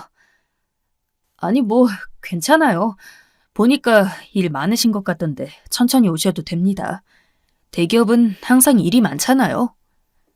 그러면서 느긋하고 온화하게 웃는데 뭔가 마음속에 응어리가 탁 풀리는 기분이 들더라고요. 사실 취업하고 나서 회사 복지하고 대우는 좋은 편이었지만 너무 일이 많고 계속 스케줄에 쫓기듯이 살아서 여유가 없는 상태였거든요. 정신적으로도 많이 피폐해진 상태였고. 그런데 그런 와중에 그분이 그렇게 웃으면서 괜찮다고 해주니까 그 순간 마음의 장벽이 확 내려간 것 같았어요. 당시 거래건이 같이 공장에 가서 확인도 하고 물품도 직접 보고 해야 하는 건이었기 때문에 그 사람과 같이 있을 시간이 굉장히 많은 편이었거든요. 첫인상이 좋았기 때문에 저희는 꽤 사이좋게 같이 다녔고 나중에는 사적으로 식사도 같이 하는 사이가 되었어요. 결국 1년쯤 지난 뒤에 그 사람이 저한테 좋아한다고 고백을 하더라고요. 사귀어주면 좋겠다고. 나 정말 미영 씨를 좋아하는 것 같아요. 알겠지만 내가 원래 느긋하고 이렇게 마음 졸이는 사람이 아닌데 미영 씨 앞에서는 주체가 안 되네요. 그 말을 하는 그 사람의 얼굴은 평소와는 다르게 시뻘겋더라고요. 저도 알고 있었죠. 그 사람은 원래 성격이 무척 느긋하고 여유 있는 편이었는데 제 앞에 오면 조금 달라졌어요. 저를 편하게 해주려고 노력하고 그러기 위해서 본인이 부지런해지곤 했죠. 어디 가도 긴장이라고는 안 할 것 같은 사람이었지만 제 앞에서는 긴장했고 지금도 아주 극단적으로 떤다는 게 보였어요. 좋아요. 전 처음부터 좋았어요. 저는 기뻐서 웃으면서 그렇게 대답했던 기억이 나요. 전 정말로 그 사람이 좋았고 같이 있으면 힐링되는 기분이 들었거든요. 그러고 나서 우리는 사귀게 되었죠. 회사에는 일단 비밀로 했어요. 거래처 사람과 사귄다는 걸 알면 또 여러 가지 말이 많을 것 같았거든요. 남자친구가 된 그 사람이 좋았던 게 우리 회사의 하청업체 중소기업에 다니고 있지만 거기에 대해서 전혀 상관하지 않았어요. 정말 대등하게 아무런 열등감도 없이 저를 대해주었거든요. 사회생활 하다 보면 그런 부분에 있어 굉장히 안 좋은 감정을 갖고 있는 사람들도 많이 있어서 그런 면이 아주 큰 장점이기도 했어요. 그 전에 1년 가까이를 서로 알고 지내서 6개월 정도 사귄 이후에 우리는 결혼하기로 결정했어요. 더 볼 것도 없겠다 싶었죠. 서로 됨됨이도 잘 알게 되었고 회사에서든 사적으로든 각자의 성격을 알게 되었으니까요. 결정한 뒤에는 결혼 진행을 빠르게 하자 하고서 곧장 서로 상견례 날짜를 잡고 이러저러한 절차들을 진행하기 시작했어요. 저희 부모님도 아주 많이 기뻐하셨죠. 그리고 상견례 날짜가 다가왔어요. 그런데 그 날이 다가오면서 이상하게 남자친구가 안절부절 못하더라고요. 남자친구는 계속 망설이다가 저한테 조심스럽게 말을 털어놓았어요. 저 사실 우리 엄마가 좀 말이 거친 편이거든. 아, 그러셔? 좀 시장에서 장사도 오래 하시고 한박집도 오래 하시고 그래가지고 거칠게 말씀하는 편이니까 좀 이해해? 아, 그렇구나. 저도 좀 걱정이 됐죠. 저야 그렇다 치지만 저희 아빠가 워낙 그런 면에 까다로운 분이었으니까요. 하지만 남편도 아니고 시어머니가 그러신 걸 어쩌겠어요. 그리고 상견례 날이 왔어요. 그래도 예비 시부모님은 첫인상이 좋은 편이었어요. 어딘가 거칠긴 해도 정이 있어 보이는 분이었죠. 교회에 다니는지 십자가 목걸이를 하고 계셨고 식사 전에 기도도 하셨어요. 아주 독실한 듯 하셨죠.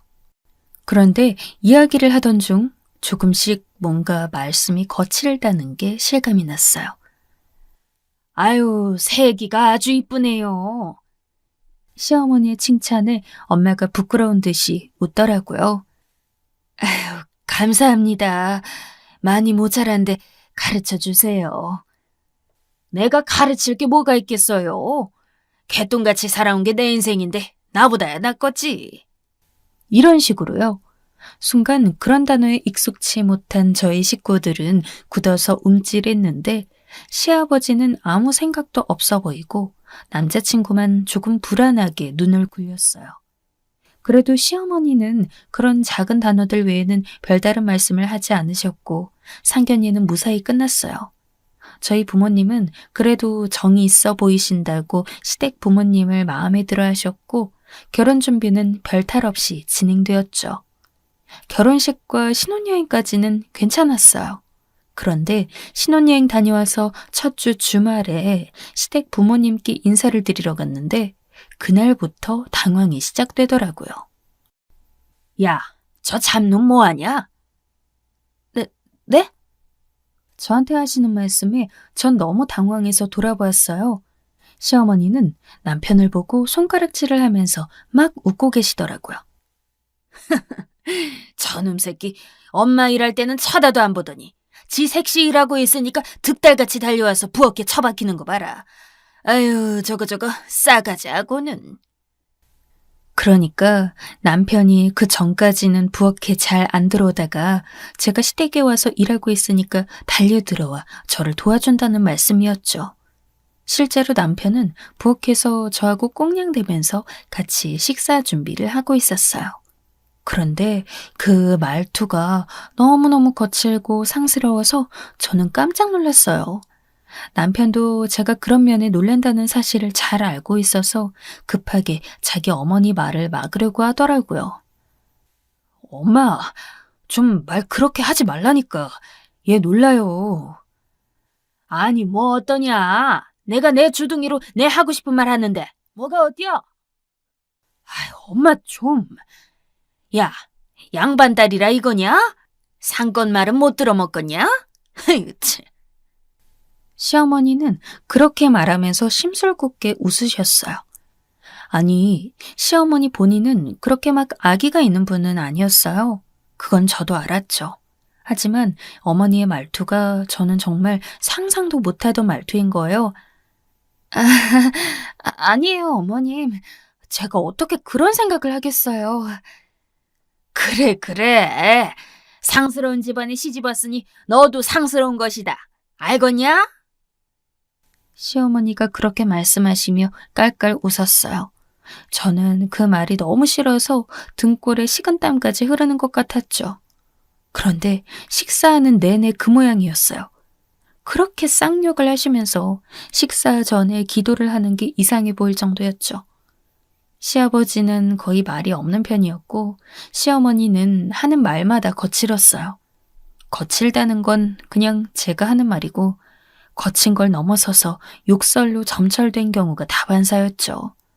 그러면서 또 교회는 얼마나 열심히 나가시는지 그 욕설로 점철된 말 중 절반 이상은 교회 사람들 이야기였어요. 남편은 안절부절 못하면서 밥을 먹는 둥 마는 둥 했고 저는 당황스러워서 밥이 어디로 들어가는지도 모르겠더라고요. 평생 단 한 번도 이런 말을 들으며 가까이 있어 본 적이 없어서 더 그랬고요. 그래서 저희는 식사만 하고 거의 탈출하듯이 시댁을 나왔어요. 밥만 먹었는데도 마음이 너무 힘들더라고요. 와, 어머님, 그 말투가... 아휴, 내가 미리 경고했지. 우리 엄마가 저래. 남편도 기가 빨린 듯 하더라고요. 저하고 남편하고 둘이 집으로 돌아와서 멍청하게 앉아있는데 전화가 왔어요. 전화를 받아보니 또 어머니였는데 또다시 그 욕설로 점철된 말투로 왜 그리 빨리 갔느냐, 서운하다는 등의 말씀을 하고는 끊으셨죠. 말 내용이 뭔지도 사실 기억이 안 날 정도였어요. 그 이후로도 계속 그런 식이었어요. 시어머니의 말투가 갑자기 바뀔 리가 없으니 당연한 일이었죠. 그래서 시어머니를 만나러 갈 때마다 너무 싫었는데 시댁하고 저희 신혼집 위치가 너무 가까워서 또 피할 방법도 없었어요. 진짜 욕을 하실 때마다 어른한테 드릴 말씀은 아니지만 입을 꼬매버리고 싶더라고요. 게다가 시어머니는 교회에 최근 열심히 나가고 계셔서 주말마다 저를 불러 교회로 데리고 나가셨어요. 보통 교인분들이 점잖고 교양 있는 분들이 많잖아요. 그런 분위기가 좋으신지 저를 자랑하고 싶으시대요. 교회에 나가서는 항상 시어머니도 말투를 조심하셔서 그런 면은 그래도 좀 낫긴 했어요. 그 점잖은 교인 분위기에 시어머니도 끼고 싶고 그 안에서 평판이 좋기를 엄청 바라시더라고요. 아유, 새 며느리 들어왔구나. 예쁘네요. 그렇죠. 우리 새아가 너무 예쁘고 점잖은 집안 딸이라서 얌전하고 그래요. 며느리 잘 얻었네. 그렇게 아들 결혼하는 거 보고 싶다고 하더니. 그 교회 교인분들은 점잖게 다가와서 저를 칭찬해 주기도 하고 시어머니한테 말을 걸었어요. 시어머니는 평소와는 완전 다른 사람으로 변해서 아주 평범한 말투를 하려고 애쓰면서 대화를 나누시더군요. 교회 내에서 아주 점잖고 교양 있는 사람으로 보이고 싶으신 게 눈에 훤했어요. 그 중에서도 교회 내에서 영향력 있는 권사님이 한 분 계셨는데 그분한테 특히 잘 보이고 싶어 하더군요. 그 권사님은 목사님이나 여러 집사님하고도 친분이 있고 교회 내 사람들한테 신망이 있으셨거든요. 그렇게 주일에 교회를 다녀오면 시어머니는 아주 힘들었다는 듯이 한숨을 크게 내쉬고는 점심을 같이 먹으면서 정말 또다시 욕으로 점철된 수다를 떨었어요.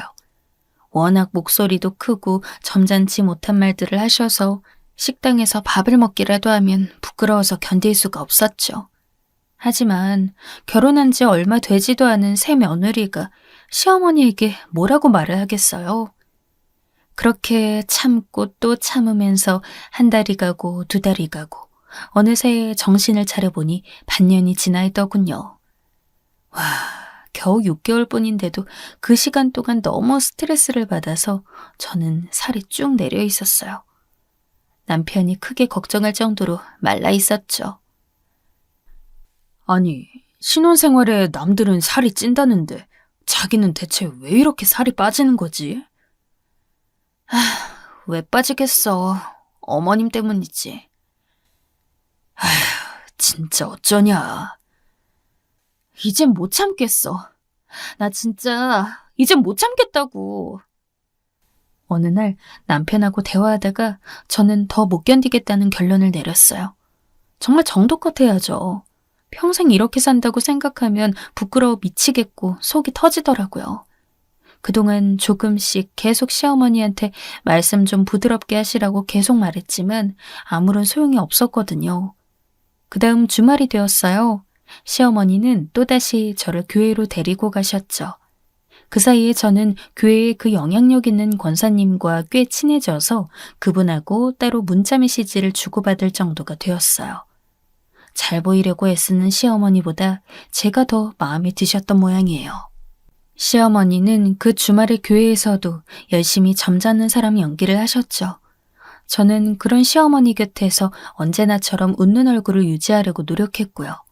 그러다가 시어머니는 잠깐 틈이 나자 저를 끌고 화장실로 가셨어요.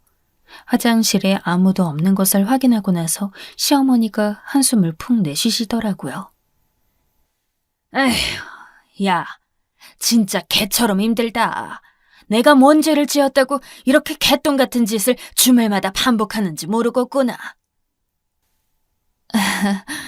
많이 힘드시면 그냥 편하게 하셔도 되지 않아요? 상스러운 거 티낼 일 있냐? 우리가 돈은 많지만 교회에서 평판은 다른 말이잖니. 아휴, 개똥 같은.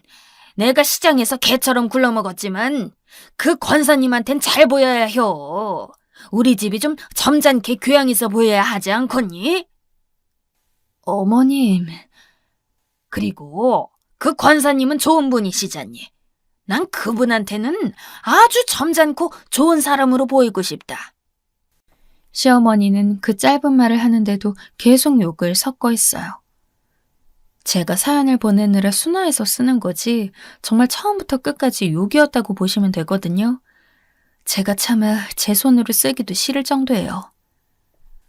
어머님, 제가 이전에도 말씀드렸지만 평상시에도 좀 말씀을 교회에서 하는 것처럼 하셔야 평판이 좋아질 거예요. 야, 그렇게 어떻게 사니? 답답해서 먼저 돼지겄다. 그러다가 다른 사람들이 듣기라도 하면 어쩌시게요. 그러면 낭패겠지. 저는 너무 한숨이 나와서 시어머니 한탄을 계속 듣다가 그 순간 뭔가 좋은 생각이 떠오르더라고요. 권사님한테 살짝 문자를 보낸 거예요. 권사님, 저 화장실에 있는데 잠깐 와주실래요? 휴지가 없어서... 그러자 조금 있다가 곧바로 단문이 오더라고요. 어머, 미영씨, 곧 내가 갈게요. 조금만 기다려요. 제가 계속 시어머니 한탄을 듣는 사이 화장실 문이 열렸어요. 소리도 별로 없이 열린 터라 문을 등지고 있던 시어머니는 전혀 알아채지 못하셨죠. 에휴, 돼지기 전에 내가 교회 짓을 그만두든가 해야지. 교양 있게 손 모으고 호호호 하면서 개똥 같은 짓 하는 거 지루해서 죽어 나자빠지겠다. 내가 진짜. 아니, 한참 시어머니가 열변을 토할 때 휴지를 들고 나타난 권사님이 당혹한 얼굴로 입을 여셨어요. 시어머니는 너무 놀라서 입을 합 다문 채로 뒤를 멈칫거리며 돌아보셨죠. 그러다가 권사님하고 눈이 마주치니까 시어머니는 거의 움직이지도 못하는 채로 굳어버리셨어요. 화장실에 휴지가 없다기에... 권사님... 미영씨, 이거 좀 걸어주고... 권사님은 자기가 목격하고 들은 것을 의심하듯이 눈을 껌뻑이다가 휴지를 놓고 거의 도망치듯이 사라지셨어요. 시어머니는 한동안 못 움직이다가 펄쩍 뛰면서 난리를 치기 시작했죠. 어머머머, 아유, 이거 어떡하니? 아니, 왜 이런 똥 같은 상황이... 하필 저 권사님한테 하필... 진정하세요, 어머님. 진정하세요. 아유, 개똥 같은... 어떡해. 시어머니가 욕설을 난무하면서 난리치기 시작해 저는 시어머니를 열심히 진정시켰어요. 어머님, 지금부터라도 욕설 안 하고 쭉 지내시면 권사님이 함부로 어머님 소문 내지 못하실 거예요. 소문 나더라도 절대 아니라고 신빙성 없어서 퍼지지도 않을 거고요. 뭐? 진짜? 진짜 그럴까? 그럼요, 어머님. 계속 욕설 안 하시면 그걸 누가 믿겠어요. 시어머니는 입을 가리고 눈물을 글썽거리더라고요. 사실 말만 그렇게 거칠게 하시지 다른 사람들한테 자기가 얕보이는 것도 싫어하고 놀라기도 잘 놀라는 분이라서 저는 그 부분을 공략했어요. 아휴, 정말 권사님한테 쪽팔려. 부끄러워. 그 점잖고 얌전한 양반한테 하필. 권사님을 존경하고 있던 시어머니는 부끄러워 미치려고 하더라고요. 욕설을 많이 하고 거칠게 말하는 게 부끄러운 행동이라는 걸 아신다면 진작 안 하셨으면 좋았을걸. 우리는 화장실에서 나와서 교회 안으로 돌아갔어요. 그런데 복도에 권사님이 서 계시더라고요. 권사님은 아까의 놀란 표정과는 달리 다정한 얼굴로 시어머니 손을 잡으셨어요. 아까는 놀라셨죠? 들으려고 한 건 아니었는데. 아니요, 권사님. 그게... 뭔가 화나는 일이 있으셨나 봐요. 평소에 그런 분이 아니신데 그렇게 화를 내고 계셨던 걸 보면. 아, 제가 그게 말투가 고운 사람이 심성도 고운 법이죠. 우리 어머니는 언제나 심성이 고운 분이잖아요.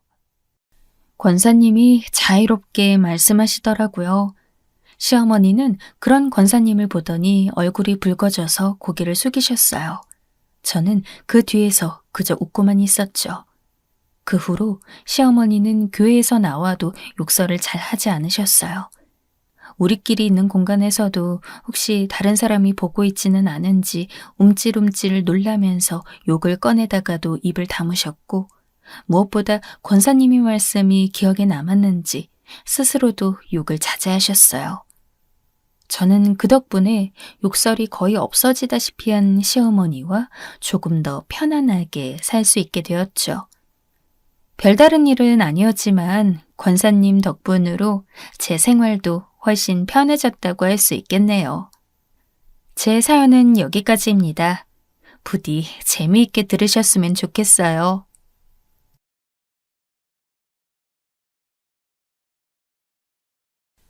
안녕하세요. 저는 40에 가까운 여성입니다. 현재는 서울에 살고 있고요. 밖에 나가기가 무서워서 집안에만 있으면서 사연 유튜브 듣고 있는데 사실 생각해보니 제 삶도 그리 평탄하지만은 않았더라고요. 그래서 제 사연도 한번 보내보려고 마음먹고 써봅니다. 저는 지방에서 태어났어요. 그렇다고 완전 시골은 아니고 지방 도시였죠. 제가 태어났을 때 우리 집은 꽤 화목하고 사이가 좋은 집이었어요.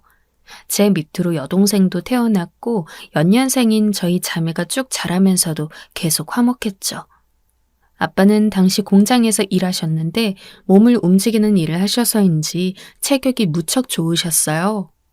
건설 현장 쪽에서 일을 하셨다고 하더라고요. 엄마는 가정주부였는데 상당히 미인이었어요. 아빠와 나이 차이가 좀 나는 편이었는데 두 분 사이가 무척 좋아서 이웃집에서 부러워할 정도였죠.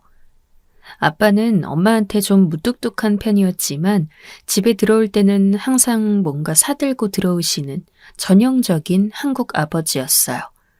엄마와의 기념일을 놓치는 때도 많았지만 그래도 엄마가 몸이 아프면 약도 항상 사오시고 옆에 앉아 지켜주시고 저희가 아플 때도 마찬가지였고요.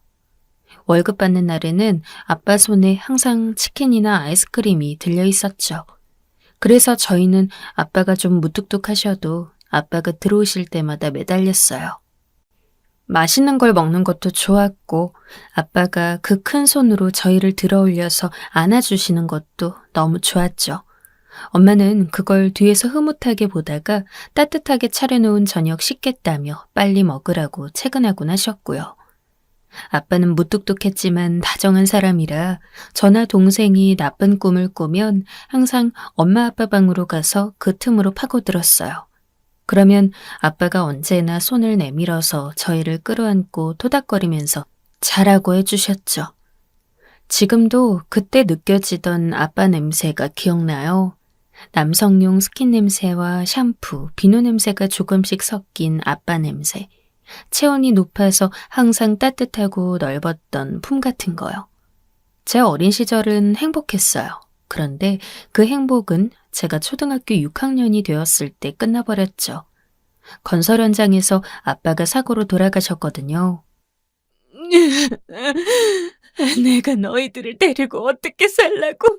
네 아빠가 죽어버렸니? 나더러 어떡하라고? 엄마는 저희를 끌어안고 한참을 울었어요. 저는 초등학교 6학년, 동생은 초등학교 5학년. 연년생으로 어린 자매를 데리고 살 일이 너무너무 막막했을 거예요. 당시 엄마는 겨우 30 중반밖에 되지 않은 젊은 나이였으니까요. 아무런 일도 해보지 않은 채 가정주부로 30 중반이 되었는데 갑자기 세상에 아이들과 함께 내팽개쳐진 기분이 어떻겠어요. 저희는 영문도 모른 채로 울었어요. 어렸지만 아빠가 돌아가셔서 이제 다시는 보지 못한다는 걸 알 수는 있는 나이였죠. 게다가 엄마가 저희를 끌어안고 우니까 어렸던 저희 역시 슬픔과 우울함에 젖어버리게 되었어요. 엄마는 아빠의 장례를 치르고 난 후 어떻게든 저희를 데리고 살아보려고 애쓰셨어요. 나중에 알게 된 일이었지만 저희 친가도 외가도 다들 어려워서 우리를 도와줄 수 있는 사람들이 아무도 없었고 의지할 곳이 없었다고 해요. 이미 친할아버지, 친할머니 모두가 돌아가신 상황이었고 외가도 마찬가지였고요. 엄마는 저희를 데리고 먹고 살려고 여기저기 일자리를 알아보기 시작했어요. 하지만 가정주부로 30 중반이 된 여성에게 대체 누가 일자리를 주겠어요? 그러다가 간신히 식당에 일자리를 구했고 엄마는 그거라도 감지덕지하며 나가서 일을 하기 시작하셨죠. 저희는 그 시간 동안 집에서 우리끼리 밥을 해먹으면서 외로움을 견뎠어요. 아빠가 살아계시던 시절에는 엄마가 해주는 따뜻한 밥을 먹고 아빠가 들어오면 아빠 손에 매달려서 즐겁게 놀던 생활과는 천양지차가 되어버린 거였죠. 그렇게 세월이 흘러 제가 중3, 동생이 중2가 되었어요. 그런데 어느 날부터 엄마가 들어오시는 시간이 조금씩 불규칙해지기 시작했죠. 여전히 그 식당에서 계속 일하고 계셨는데 어떤 날은 조금 밝은 얼굴로 화장도 하기 시작했고 누군가를 만나고 온다며 주말에 잠깐씩 나가기도 했어요. 그러던 어느 날이었어요. 엄마는 저희한테 만나게 해줄 사람이 있다면서 저희한테 아주 깨끗한 옷을 입혀주었어요. 중3, 중2였던 저희는 엄마가 아주 오랜만에 뭔가 맛있는 걸 사줄 때마다 이렇게 옷을 입혀준다는 걸 알아서 기대에 가득 차 있었죠. 저희는 백화점 식당가로 나갔고 거기에는 어떤 아저씨가 기다리고 있었어요. 안녕, 너희가 미씨 딸들이구나. 아저씨는 빙긋 웃으면서 저희한테 인사했어요. 얘들아, 인사해. 엄마 친구분이야. 네, 안녕하세요, 아저씨. 안녕하세요. 저희는 시키는 대로 인사했지만 이미 중학생이었기 때문에 엄마가 친구라고 하는 말을 곧이곧대로 믿지는 않았어요. 뭔가 이상하다는 걸 눈치는 채고 있었죠. 1살 차이라고 동생은 잘 몰랐지만 저는 이미 뭔가 낌새를 알아차렸어요. 아저씨는 백화점 식당가에서 비싼 밥을 사주었고 저희는 오랜만에 맛있는 걸 잔뜩 먹었어요. 저희를 차에 태워다가 데려다 주기까지 했죠. 하지만 저는 집으로 돌아와서 엄마한테 정색했어요. 엄마, 그 아저씨 진짜 친구 맞아?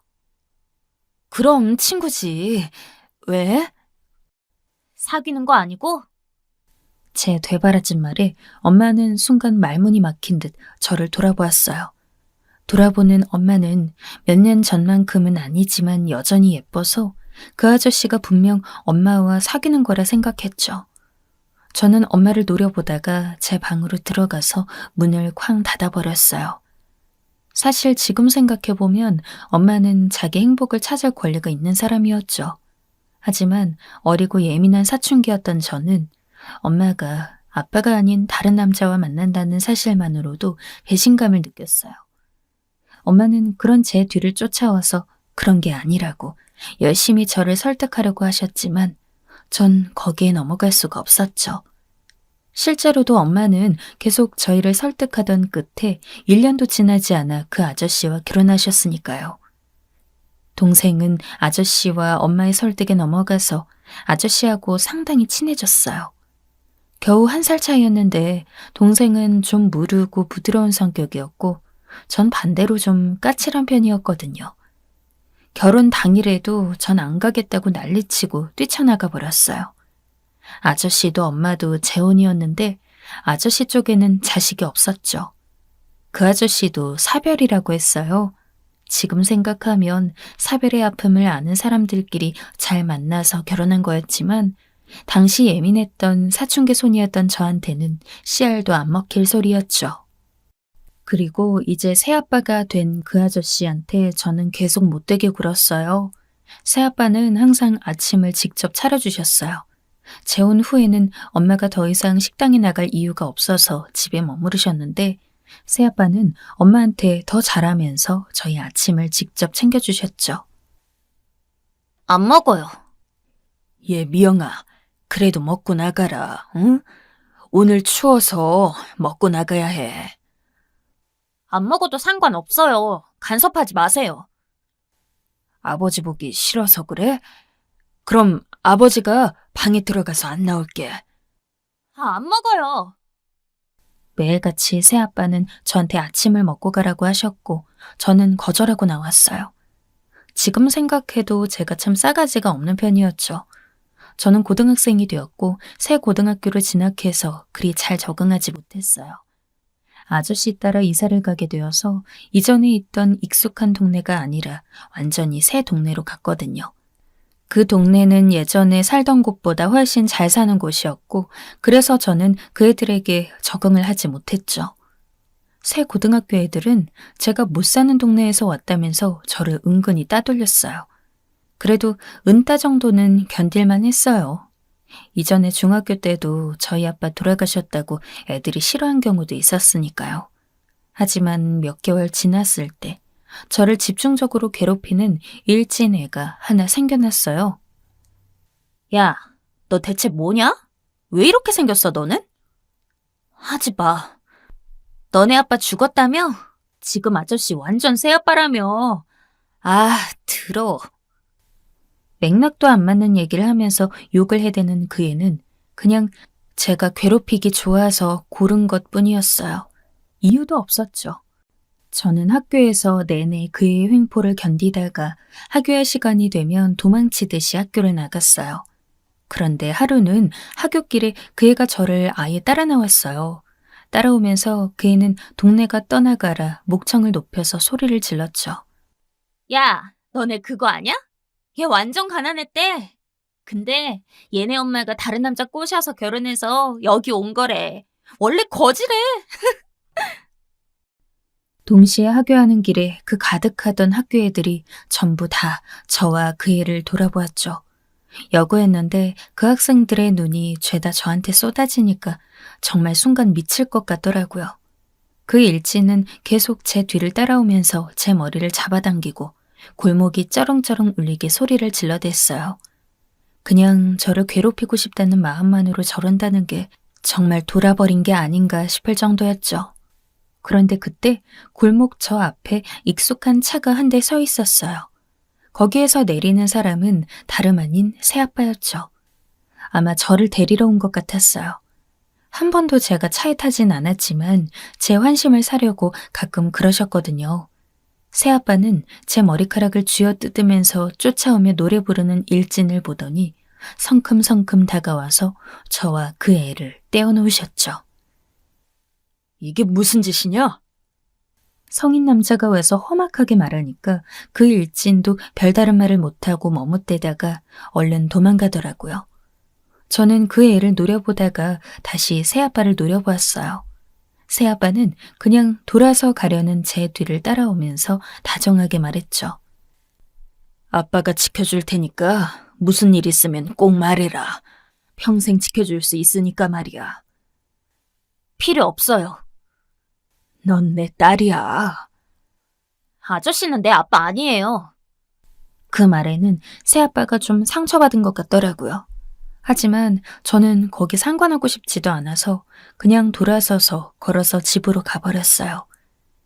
그렇게 제 고등학교 시절은 꾸준히 새아빠를 혐오하는 일로 가득 차 있었어요.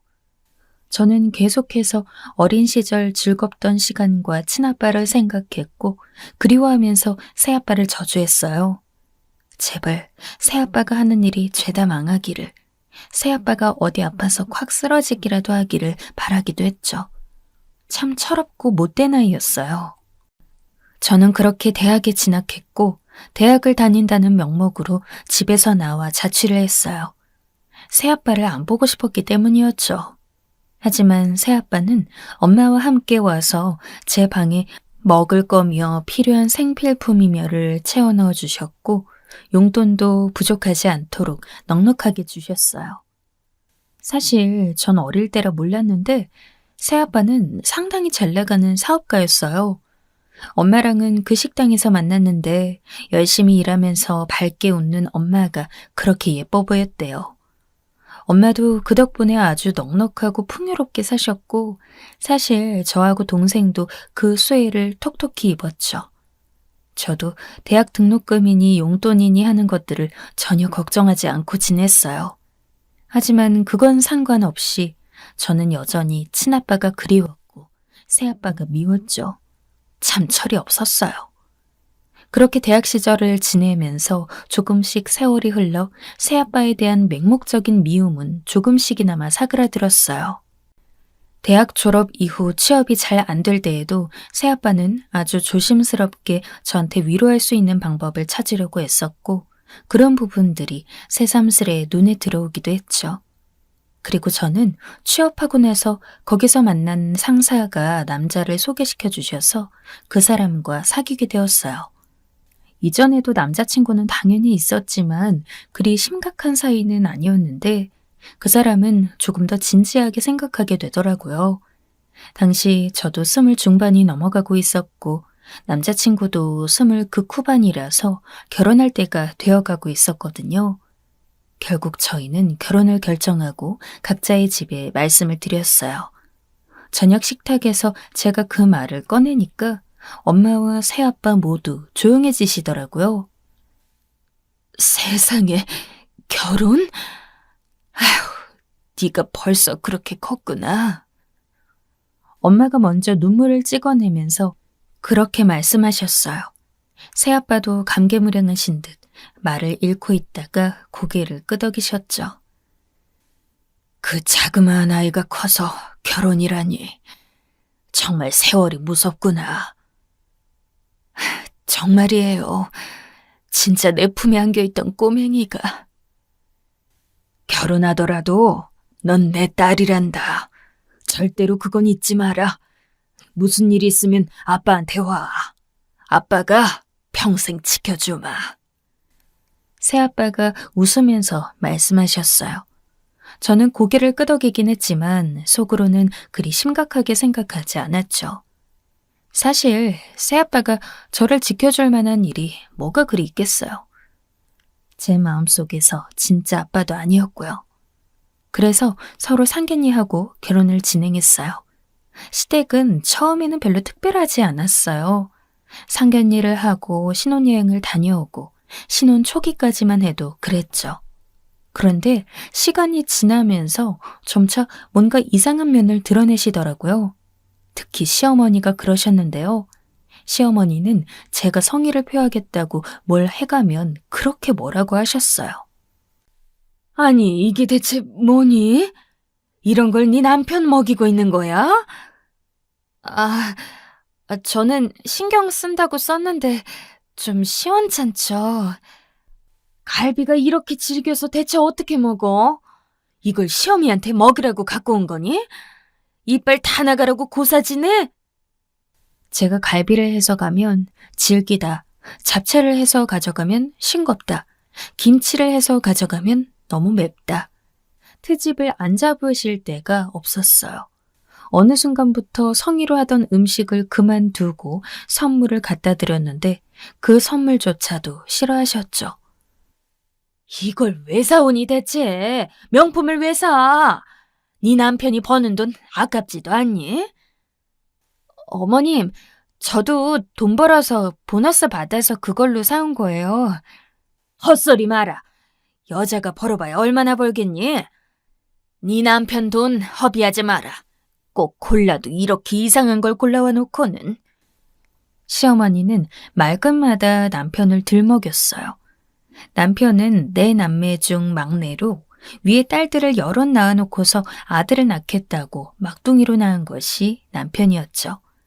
그래서인지 어머니는 남편이 아주 끔찍한 아들이었고 제가 조금이라도 소홀하거나 남편한테 잘못한다고 여겨지면 아주 생난리를 치셨어요. 전 나름대로 남편한테 열심히 한다고 하는데도 시어머니의 기준에 맞추기란 불가능한 일이었거든요. 시어머니는 남편한테 꼭 아침을 차려줄 것, 그것도 반찬 5가지 이상, 항상 새로운 국을 끓여서 차려줘야 한다고 강요하셨어요. 정작 남편은 아침이 귀찮아서 잘 안 먹는다고 그냥 나가서 사 먹자고 하는데도 말이죠. 매일같이 반찬이 바뀌지 않으면 그것도 아내가 아닌 거라고 하시더군요. 저는 시어머니 말씀을 적당히 흘려듣고 싶었지만 어느 날은 퇴근해서 너무 놀랐어요. 시어머니가 집에 들어와 계시더라고요. 애비한테 내가 비밀번호 물어봐서 들어왔다. 왜 놀래니? 내가 내 자식 집도 못 들어오니? 아니요, 어머님. 그게 아니라 너 내가 냉장고 열어보니까 엉망이더구나. 유통기한 지난 우유는 왜 안 버리니? 그거요? 그게 애비 먹고 배탈 나라고 그런 거 관리도 하나 못하고 냉장고에 오래된 반찬은 왜 이렇게 많은 거야? 대체 살림을 하긴 하는 거니? 시어머니는 속사포처럼 말을 쏟아내면서 본인이 가져오신 곰탕과 잡곡밥을 꺼내놓으셨어요. 하지만 남편은 한식을 그리 좋아하지 않았고 특히나 잡곡밥이나 곰탕 같은 음식은 질색을 했죠. 남편도 집에 돌아와서 놀라는 눈치더라고요. 뭔가 들여놓을 것이 있다고 해서 시어머니한테 비밀번호를 알려주었는데 설마 아예 집에 들어와 버티고 있으면서 저녁까지 식탁에 앉아 계실 줄은 몰랐던 거죠.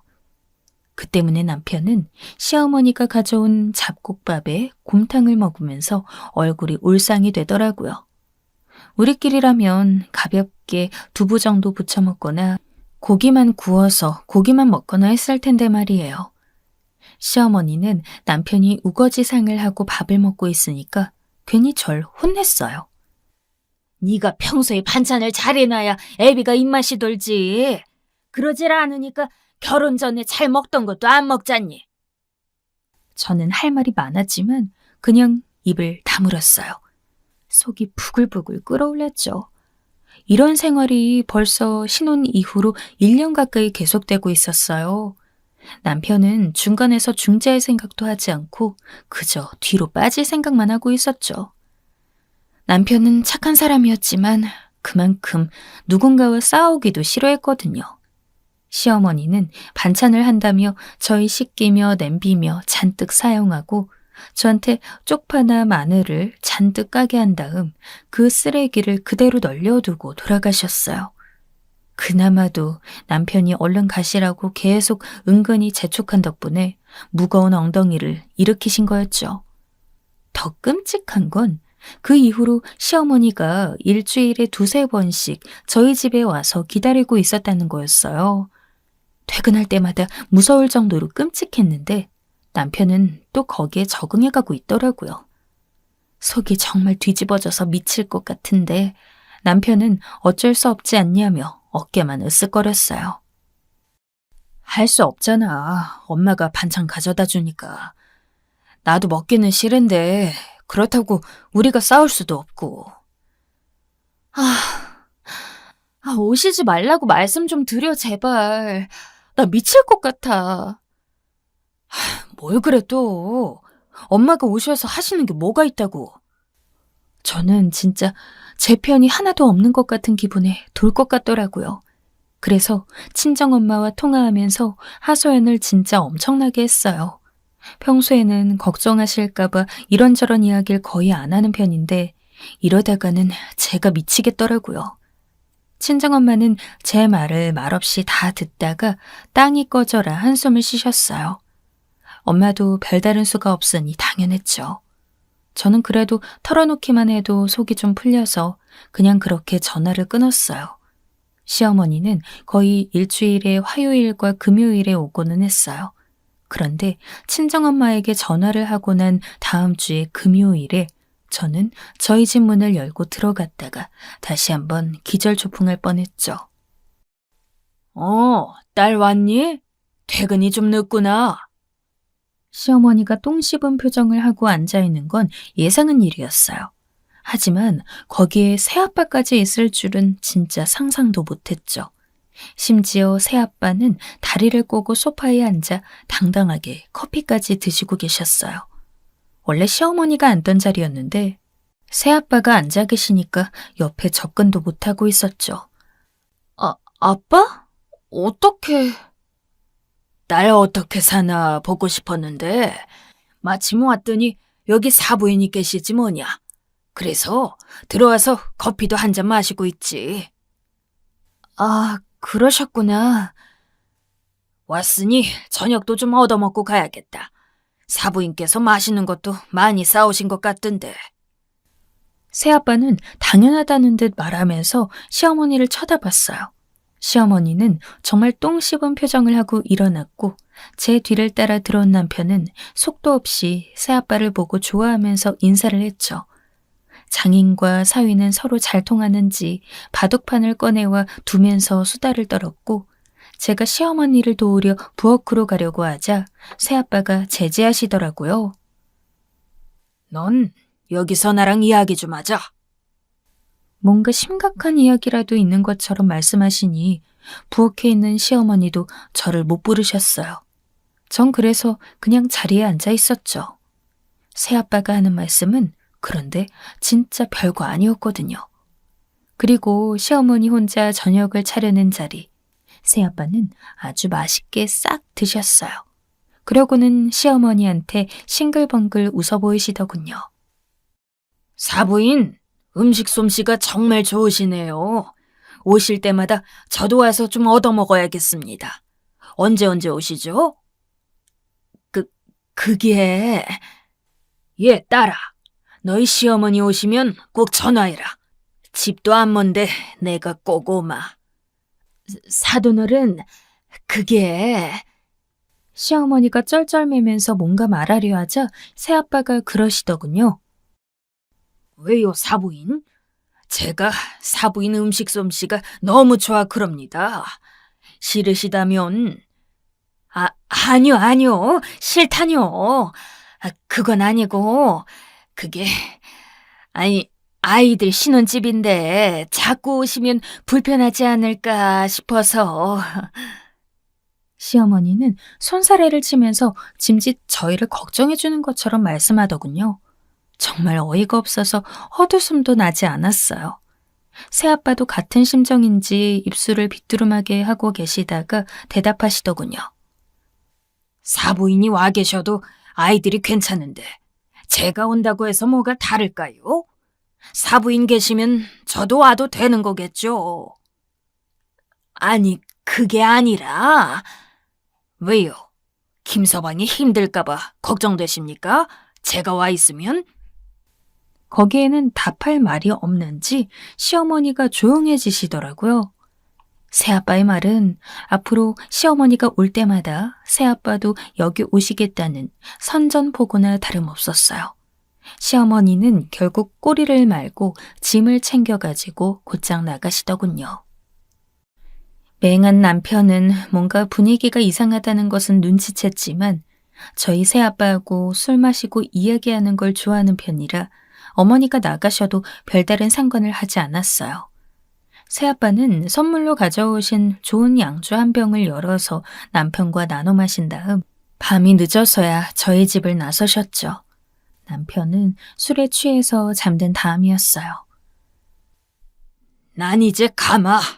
정말로 사부인 또 오시면 전화해라. 곧장 오마. 전 시어머니가 그렇게 어물어물하다가 나가버리신 게 너무 통쾌해서 저도 모르게 웃었어요.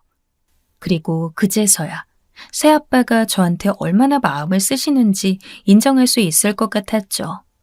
어린 시절 난 참 철이 없었구나 싶은 마음하고 같이요. 감사해요. 제가 그렇게 말하니까 새아빠는 어딘가 감동받으신 듯한 얼굴이었어요. 그 오랜 세월 공들여온 딸이 이제야 정말 당신을 아빠로 인정한다는 느낌을 받으셨나 봐요. 실제로 사실이기도 했고요. 새아빠는 빙긋 웃으셨어요. 내가 평생 지켜준다고 했지 않니? 그러고는 인사하고 돌아서 나가셨어요. 정말로 저를 평생 지켜주는 아빠의 모습이었어요. 저런 분이라면 우리 친아빠도 인정해 주시고 기꺼워하실 거란 생각이 그제야 들더군요. 저는 뿌듯한 마음을 안고 집으로 다시 들어왔어요. 그날 이후 시어머니는 저희 새아빠가 견제하는 걸 알았는지 저한테 말도 행동도 조심하기 시작하셨어요. 사실 저희 아파트도 새아빠가 해주신 거였고 여러 가지로 저희 친정 쪽이 시댁보다 나았거든요. 그 일 이후에 그 사실이 새삼 다가오셨나 봐요. 당연히 저희는 살기가 편해졌죠. 남편도 시어머니가 오지 않으니까 아주 살판이 났어요.